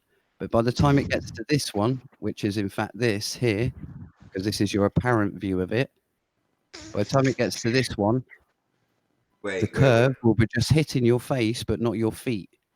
And then as it's moving away, it gets to here, the circle has totally gone. And that's it. Within the last 5 minutes, it goes from hitting your face or fulfilling your face to then being cold and blocked. And that's the switch. So you agree? Larry, go ahead, Larry. So you agree that the sun's diameter, apparent diameter at high noon is the same as the sun's diameter at sunset? This is one load of calculations I did, which was Glemm, I asked you a question. Sorry, that was just to show what I was meaning about the sun circle. The sun is just a little diameter is the same at high noon as it is at sunset. So what are we talking about? Okay. Now, obviously, that is a problem for the flat Earth with not being able to explain the angular reduction. There are a couple of things. Wait there. There are a couple of things. Okay. We see the moon illusion. Another illusion. So we're talking perspective is a curve illusion. Yeah. Now, if you're talking a moon illusion, and I know you're talking about the sun, but I want to get onto the moon illusion first because it doesn't happen to the sun. Okay, so what does the moon illusion do? In actuality, it does absolutely nothing. But what does it apparently do? You still haven't answered the radio waves question, Glemm. I just did. No, you didn't, because they totally go out of, just like a toroidal field would have a gap at the bottom bit here. But you're saying then that it's got a field with a limit. Wait a second. You're saying it's got a field with a limit, but if I'm in something like an AWACS, I'm seeing it from a hell of a lot further away, distance-wise, than an observer on the ground. So it can't be a toroidal field because that field is then not consistent in its diameter. No, I disagree totally. I'm not getting what you're saying. If I have elevation, yeah, I am then seeing that I'm receiving the radio signals from the sun for a lot longer than a person at a lower elevation. So therefore, your field is not consistent as the sun moves away. It is. Let me show you now. Can you see my cursor? So this black bit is all darkness. Okay, this is your field of view, right? This is non-existent. This is your apparent rising floor and the blockage that provides. I'm not talking about my perception. No, I'm showing you exactly what you need to know. I've got a 360 degree aerial. Yeah. There is no there is no problem with perspective here. Yep. Yep. Have you ever played Fortnite? No. Oh, okay. I can't give that analogy. But anyway, here. So, and I haven't, by the way, my son does. But anyway, here is your observation on the floor. Okay. If you can see just a couple of minutes away, so if the sun just goes a couple of minutes here, it's A, out of view, because that's your field of view. Okay. It's traveling along in a straight line at the top. I don't have a problem with field of view because I am seeing in effectively about 290 degrees. No. I think you're missing what I'm saying. No, I'm using an aerial. I'm not using an eye. Yeah, no, what you're saying, right, is put it this way. Imagine two toroidal fields overlapping. That is making the connection. And then as the sun moves away, it takes this toroidal field away from your toroidal field. And then it's disconnected all of a sudden because the skin doesn't touch anymore. You get that? Yes. No. that still doesn't say the problem of why I can see it from several thousand. I can see it from nearly 1,000 miles away if I'm about 35,000 feet, and 35,000 meters, and I've got a limitation of maybe 30 to 50 miles if I'm at ground level with an aerial. With elevation, with elevation, I don't get what you mean, because with elevation, I've just given you the actual formula for it. Height divided by tangent of the angular resolution. Now, it would be following the same thing. It would depend on your height. This is not optics. This is radio waves. Well, that's why I just said straight after. It's the same concept, but not using your eyes. Glemm, where's the sunset at midnight at night from mid-latitude? About 6,225 miles away. In relationship to you on Earth, where's the sun located at midnight at mid-latitude? God knows, I'd have to look it up. You're kidding, and you're in here trying to explain science to us, and you have no bloody idea of a basic concept like that. And here's the problem I have with your analogy. So if I was going to come and attack you with airplanes and you think radar works that way, I know exactly where I'd be flying. Yeah, but you don't understand that while you're using your toroidal field, the closer you are to the surface, the more of it gets absorbed. Pure crap. It's a circular omnidirectional Pure field, crap. for God's sake. Again, You're using a dipole. We can't. The issue I would have with a toroidal field is in saying that we live on one would be that, again, there's no South Pole. True. Underneath the North Pole. No, but our South Pole, the one that we have, is the South Pole. It's not at the North Pole. No magnets that point south. Yes, the Southern Compass does. It does the opposite. Yes, it goes to the south. It does. Yes, because it is charged up that way. So yeah. it will still be always point to the north behind you. No, because you go have an arrow on it saying that's the south. Okay, but if Shawn, you use a northern compass on the southern hemisphere, do you know what happens? It doesn't work. It doesn't. It's not strong enough. That's the whole point of needing a southern compass. So the way a torus field works, everything would happen. Everything would happen at the North Pole, but it doesn't. Matter of fact, when we got to the North Pole, it wouldn't flip out. Actually, if I'm thinking about it, it would actually just stay rigid because of those poles would have to be right there. But when you get to the North Pole, it flips out though. Yeah, you've got to understand there's a magnetic field which is governing all of this. Yeah. Which is strongest at the rim. At the poles. At the poles. You'd have to say it's stronger at the poles. Yeah. Because we have two separate. The problem is we have two separate poles. At the South Pole, the magnetic chart, we see it. It's there. It may not be as strong as the North. I'm not sure if they're changing or not, but it's very clear. You model it. That's what you do. Yeah. You model it. You record the data that you record, and you model it. Well, they have modeled it. Well, no. If it was a toroidal field, you couldn't model it around the globe. Could you project the coordinates onto a azimuthal equidistant map? Not with the toroidal field. Or if you were a toroidal field, yeah, but it would still. It'd be like a half one. Because we have a pole. There's no one when they do the AE map. There's no spot that signifies the South Pole because the whole outside is the South Pole. Right, so either way, I'd have to look into that. But as far as I was there, there's concentric tubes called Birkeland currents coming out of the North Pole, and some spin in one direction, some spin in the other. They're just a nested tube system. Is that so what? Is that once you gain elevation or at the pole? I can see where the field starts. Where the field does its thing. I can see that happening, but other than that, it's a certain effect that happens at the pole. I'm sorry, go ahead. Let me show you how Kirsten Birkeland.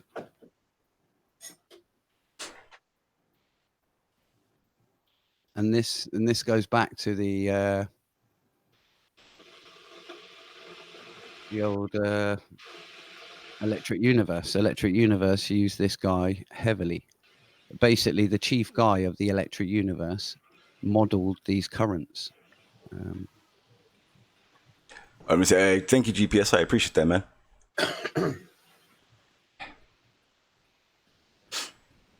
Okay. Yeah. So, but if And then if you do Earth's magnetic field, if you look at the flux pattern, obviously it goes towards the sun. But that's where it is concentrated there and concentrated here. what is that? That's the magnetic ropes. Oh, Welcome to ropes. Yeah, but see those. Yeah, Okay. the field the magnetic force No, lines. that's not field. magnetic ropes. That's not magnetic ropes. Those are magnetic Guys, force hang on, lines. whoa. Because I read that because the magnetic ropes are only they're only thought to have happened only when the sun does its thing. They are within this here. That is what's connected. With inside that. But it's top not. bit, It's not a constant. It's not a link. It's more of a when it happens. It's like the charge or something that would hit it. Yeah, I was getting. It's a brief event, and it doesn't happen. You're equivocating between ropes and field lines like they're the same thing. They're very distinctly not. Yeah. Yeah, no, these have been. I think when they said that, they meant more of a link between each other, not actual. When you get the way I understand it is when you get a solar flare, you get charged ionized gases and ions, which push itself away from the sun. That creates basically like a plasma magnetically charged environment, which can create a conduit to transfer energy. And that is part of what's carried along with that flare, and that flare has reached out as far as Saturn. That's basically what the and like for instance, like when we got hit with a solar flare, I think it was 86, if I'm remembering correctly. They're saying almost like that's how it got to here. It followed this rope that took it to Earth. That's almost kind of what they're saying, and if I'm interpreting it right. Not that it's connected, but that's how it found its way here through this.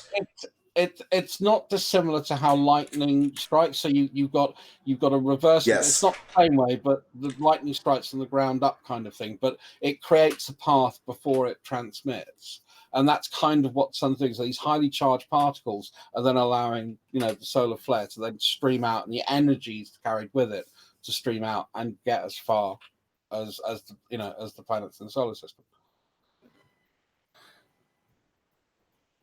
At some point, I'd like to go back to his demonstration of perspective because he seriously misunderstands perspective and what it says and how it works. I think you should give me a rest so I can go and get a cup of coffee, to be honest. It has been sort of like 4 against 1 for God knows how long. But Glemm, I know you're the man for that job, so that's why I don't defend you. and also, Glemm, don't cry out if someone's a bit narky with you because you are. I separate myself. You are rather savage in the chat to people, mate. Of course. And you do sometimes get things wrong in the chat. Well, I need to be corrected on that. That's all I need to know. Yeah, that's why I like Glemm. He knows where he's at when he's doing what he's doing. So because of that, that's why I don't step in. But that's why I got a lot of respect for Glemm. He's not just reasons and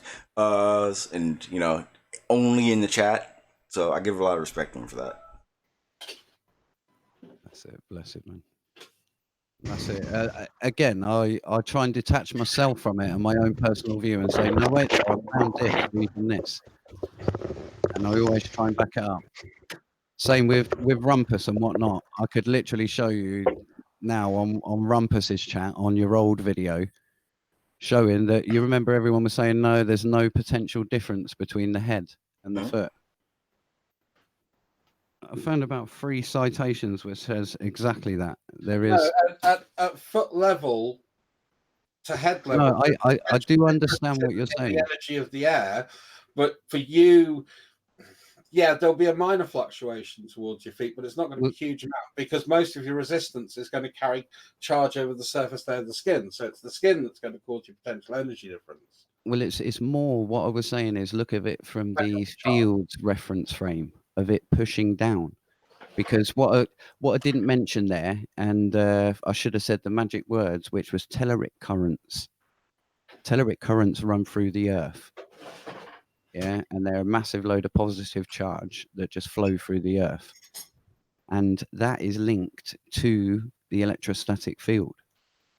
So if you're putting a Faraday spike in there, number one, it needs to be 1 meter deep in order to not spike back up because of the soil moisture. It depends upon the medium you're putting the spike into. Yeah. Because I can put a spike into something 1/2 inch and it's going to be absolutely fine. But you're right. If I put it into wet soil, I'm going to bash it down quite a bit. Yeah. But we don't tend to put Faraday spikes in outside. We tend to put them out inside. We don't need to do that. The thing is that same field is flowing through at the same time. But we've still agreed that the Earth has a net negative charge. So even though you got small areas of positive charge, that's still not going to give you a net neutral or net positive result. So you can't say that it's all going to flow to the Faraday spike. We'll put it this way. The way how I saw it is that we are like bubbles loosely coupled to the Earth. There we go. So which science explanation is that? Well, it was based on that diagram from Feynman saying of how it interacts around the human body. So you're a biologist then? Not at all, because that's what I thought. No, because I was getting that from morphic resonance. No, wait, Glemm, you're misunderstanding. A biologist, Dr. Rupert Sheldrake's. You should know better than this because you do have, I believe, some sort of grasp of electricity. Yeah. Why is that charge for a body standing up in the air? Why is the charge flowing over the body? This is the thing. It's not. No. Charge, why? Potential. Yeah, the potential. You are the charged object in that potential field. Flow over an object, because it's not just us. It will flow. It will be any object that it would flow over. Listen, the whole thing that I've been trying to get across is that we've always thought of the medium as empty, even though Einstein knew that he needed properties in order to bend it. Okay, the space-time is the same mathematics as ether, let's say. No, ether. No, it's not. It's nowhere near the same mathematics as ether because I've just been looking at it, and the people that agreed with it and the people that disagreed with it, and it's nowhere near the same mathematics. Let's stay with the basics. So don't say that, please. Well, either way, that's completely opposite to what Barney was saying earlier. But anyway. Well, it is not. It depends on how you choose to understand it. So the ether theories up to, I think, final Lorentz were all such that ether was a matter medium within space and time and independent from it, where in Einstein's theory, it's one and the same. Now, final Lorentz's theory is basically putting his hands up and saying, yeah, Einstein is right, because the ether and space, the ether behaves in space-time in such a way that it is completely undetectable and completely identical to space-time. So Druss is actually completely right. They can both be used with equal justification. That's as I understood it. Except there is no justification for ether. Like if you want to put ether into your formula and say that one of the reference frames is special, there is nothing preventing you from that, except that Einstein will just tell you that, yeah, you can, and you can do that to any frame of reference. Every frame of reference is just equally special and yeah. So there is an infinity of different ethers in the universe. We've got a paper here that I can post you up there that it says, in this case, Lorentz transformation and Lorentz length contraction would indeed be the same as under Einstein transformation, but somewhat different interpretation. In the Lorentz world, as influenced by Poincare, the ether still existed, but motion against it could not be detected. in the Einstein world, the ether simply didn't exist, or at least it wasn't necessary to take into account because it was not possible to measure it. Yes, that's precisely what I just said. Yeah, and that's what I'm saying. But was it Druss that just completely disagreed with it? No, you said the maths was the same. That's what I disagreed with. Right, but either way, the concepts. No. You can use two agreed different that concepts, that's what I disagreed with. and the maths would that's resolve to the same thing. Correct. The maths will resolve to the same thing. No, they won't resolve to the same thing. They will resolve to a different interpretation. No, that's a concept. It's concept. I don't think outcome. if I put X in and get Y out of the theory of relativity, special relativity, and if I get the same out of Lorentz, I'd be kind of surprised. You've got to transform it. They're both the same transforms. They're Lorentz's transforms. Lorentz ether theory was his first and was what they were used for. And then Einstein was his buddy and said, I'll use them and I'll put them in Minkowski space-time, create that fourth dimension, and bang, we're done. We can explain it. We can explain ether away because we can treat it as a geometry as opposed to a medium. And yet you don't understand where the sun is at midnight. What? High five. Anyway, on the left-hand side here, I've got a quotation from Paul Dirac. He's basically the UK's version or answer to Richard Feynman. Better. Alan, you're a heavy breather. Yeah. And in Nature, 1951, so this was well after Einstein, okay? This is the birth of quantum electrodynamics, okay? He done an article saying, is there an ether? And it says, we can now see that we may very well have an ether, subject to quantum mechanics and conformable to relativity, provided we are willing to consider a perfect vacuum as an ideal state not attainable in practice. From the experimental point of view, there does not seem to be any objection to this. What other scientists? Wait, hang on, let me finish him so I'm not interjected with his words. His words are his words, not mine. We must make some profound alterations to the theoretical idea of a vacuum. Thus, with the new theory of electrodynamics, we are rather forced to have an ether. Okay, and then that's when Feynman got involved with his diagrams. Yeah, and that's the justification for the quantum soup, the virtual particles that keep popping out. And this is what I'm trying to get to. You've got two different things. You've got before, it's got nothing in the medium. After, yes, we've got a medium. Something in the medium. An energy. No. Okay. How many other scientists said the same thing? Pretty much all of the current scientific consensus. They're saying there is an ether up there? No, they're not calling it an ether. Dirac C. The thing that he is describing and naming the ether is not ether, but he's describing a real not the traditional method. No. Yeah, it's a bit like what Americans call bacon. Right. It's that thing that I was mentioning a little bit before. If he wants to call the magnetosphere a dome, the use of the word doesn't change the ontology of the thing, right? He can call that thing ether and say that it's ether. In that case, I don't mind. Fine, ether exists, but that's not the ether that Lorentz was talking about and that was being proposed and we're talking about here. No, you are correct. You are correct. The point I'm making is no energy of general relativity, special relativity, dark energy, and quantum foam. Yeah. Okay. Yeah, it's exactly that. So the Dirac sea is a theoretical model of the vacuum as an infinite sea of particles with negative energy, first postulated by Paul Dirac in 1930 to explain the negative energy quantum states predicted by the Dirac equations. Okay. So ultimately, you are going to hit into the same problem that with the electrical universe that the flat earthers have, and that is what is your mathematical functioning model? Like that, how do you describe? I can support you in a lot of ways. One of the ones that I know best is Bell. Like of the Bell's inequality, Bell's experiment, the guy that proved that superposition is real. like as in a really real. In his paper describing this strange action at a distance and entanglement and all of that, he actually says, if we,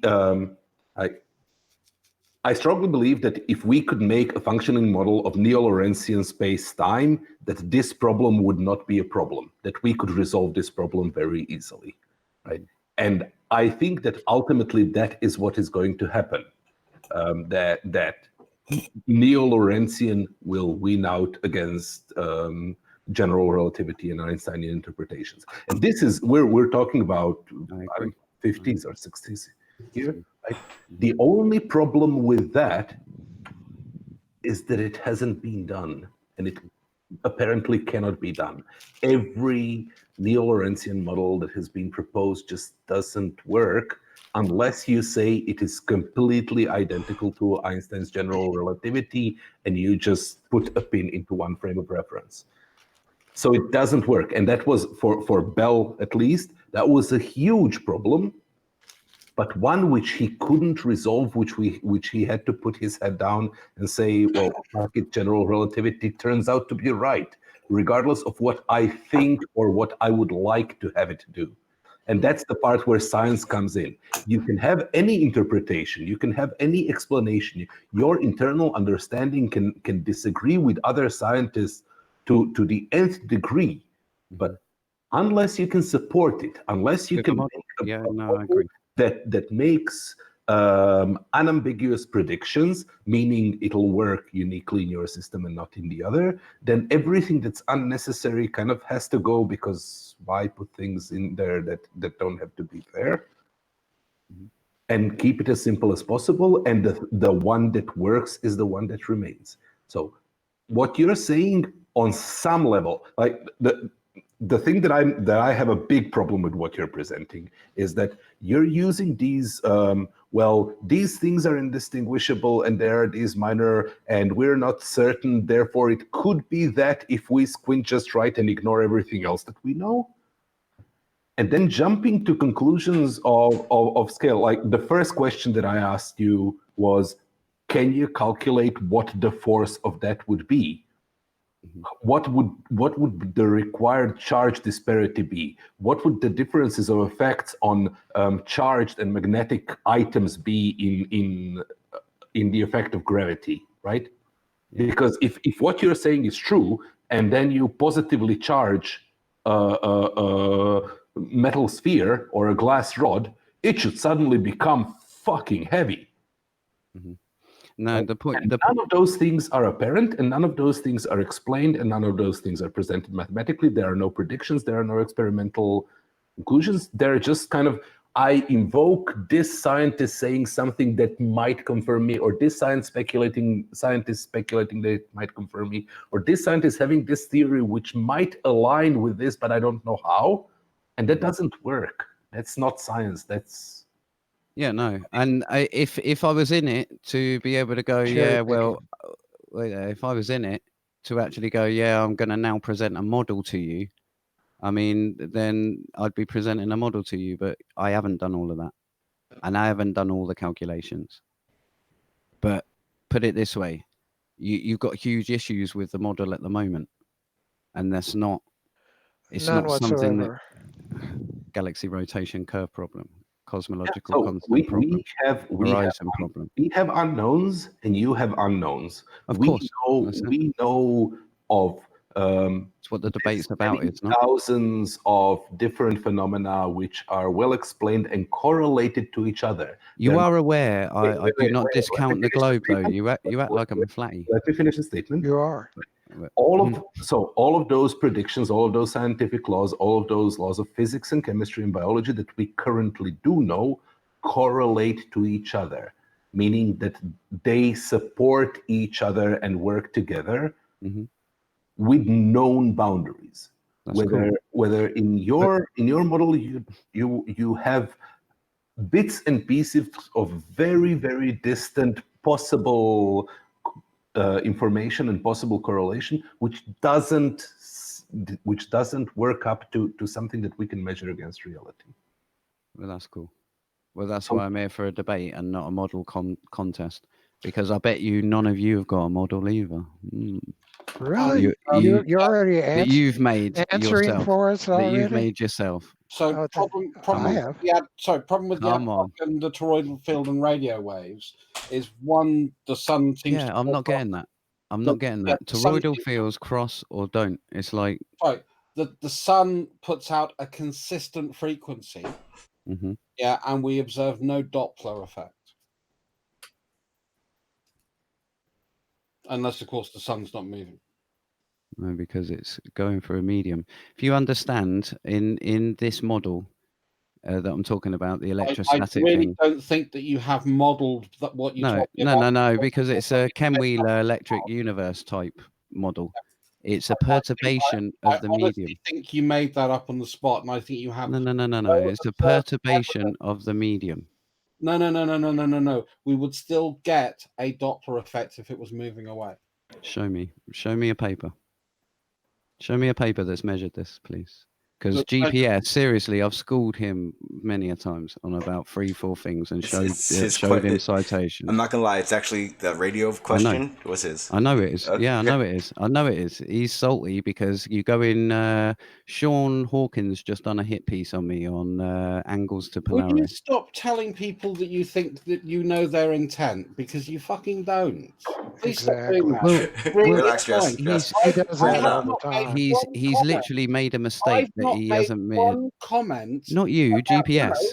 You just made a comment to me. No, You said it was no, salty. that was all aimed at No, GPS. that was salty.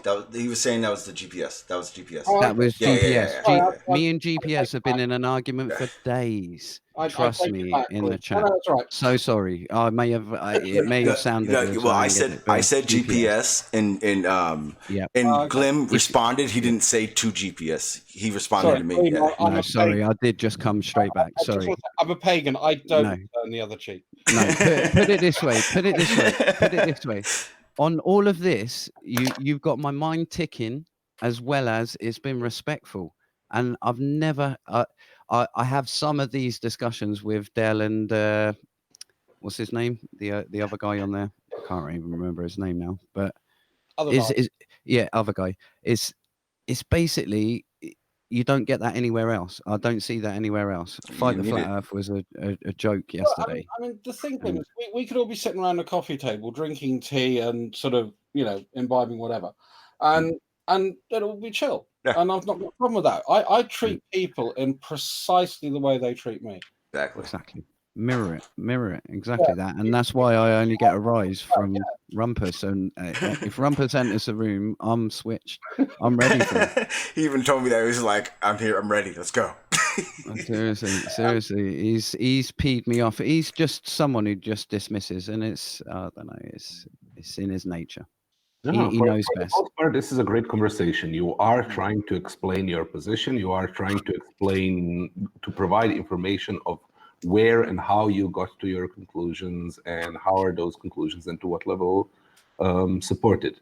You make some mistake. Like I would still like to go back to that graphic that you've showed of perspective. What, sorry? That's not perspective. That's not how perspective works at all. And if you have such a basic misunderstanding that illustration of perspective is how you think it works, then it's no wonder that you come to wrong conclusions otherwise. It's like what I was coming from, more the point of view is not let's come to a conclusion. It's more let's see if I can explain it. Do you guys know what rumpus means? In French. It means a noisy commotion. No, it's an English word. Yeah, no, that's it. Why doesn't he change his name? He lives for it. Because a rumpus it's a bit like a posh word for saying let's have a rock. What? Rumpus room. Oh, okay. Well, I would say a noisy commotion describes rumpus perfectly. It does. It does, though. Either way, I'm going to go and get a coffee, if that's all right. I'm going to shut up now because I've heard my own voice too much. I'm pissed off with me. No, I should actually go and do something useful. Not that this hasn't been. But, thank you anyway, everyone. Yeah, Glemm, for being civil. Thank you. Well, I'm probably going to go ahead and end the stream because, hey, let's leave it on a good note. And I don't see any reason to fuck that one up. So I do appreciate everyone coming on. Anybody want to promote something that they have coming up, uploading, anything? Bait. Buy my album. Glemm, I did have a request from Big Blue. He wanted to have a one-on-one with you tomorrow, same time. If that's possible for you. Possible, yeah. If nothing comes up with the kids, yeah. Okay, no problem. Perfect. Yeah. Other than that, after that, we'll do the open panel thing. But Blue did want to have a one-on-one. He got frustrated today. He was trying to get his point out and he was cut off. So, in the long term of things, I feel he has the opportunity to have a one-on-one. That way, he can have his voice heard too. Yeah, sure. Other than that, guys, I will probably see most of you guys later on, somewhere, somehow. If I go live later, that'll be a coin flip in the air. But sometimes I randomly do that now, so maybe not. But again, thank you guys. I appreciate it. Take it easy. To everyone in the chat, I appreciate you guys being here. I'd just like to say a quick thank you to PMars for not being an asshole. And also thank everyone on the panel for making today not a flip out, but yet just a good conversation, a good discussion on things. I thank Glemm for bringing that perspective to here, because it does make everyone think, whether you guys want to just shut them down or not. You're thinking, you're discussing things. GPS, wonderful question. That'll be a question that I actually look into, because I had no idea that the sun actually produced these frequencies that we could receive and watch disappear once the horizon it hits the horizon and goes away. So thank you for that. I appreciate that. I learned something new today. So definitely a good day on my end, and today will continue to be a good day. People, I will see you guys later. Thank you again. Peace.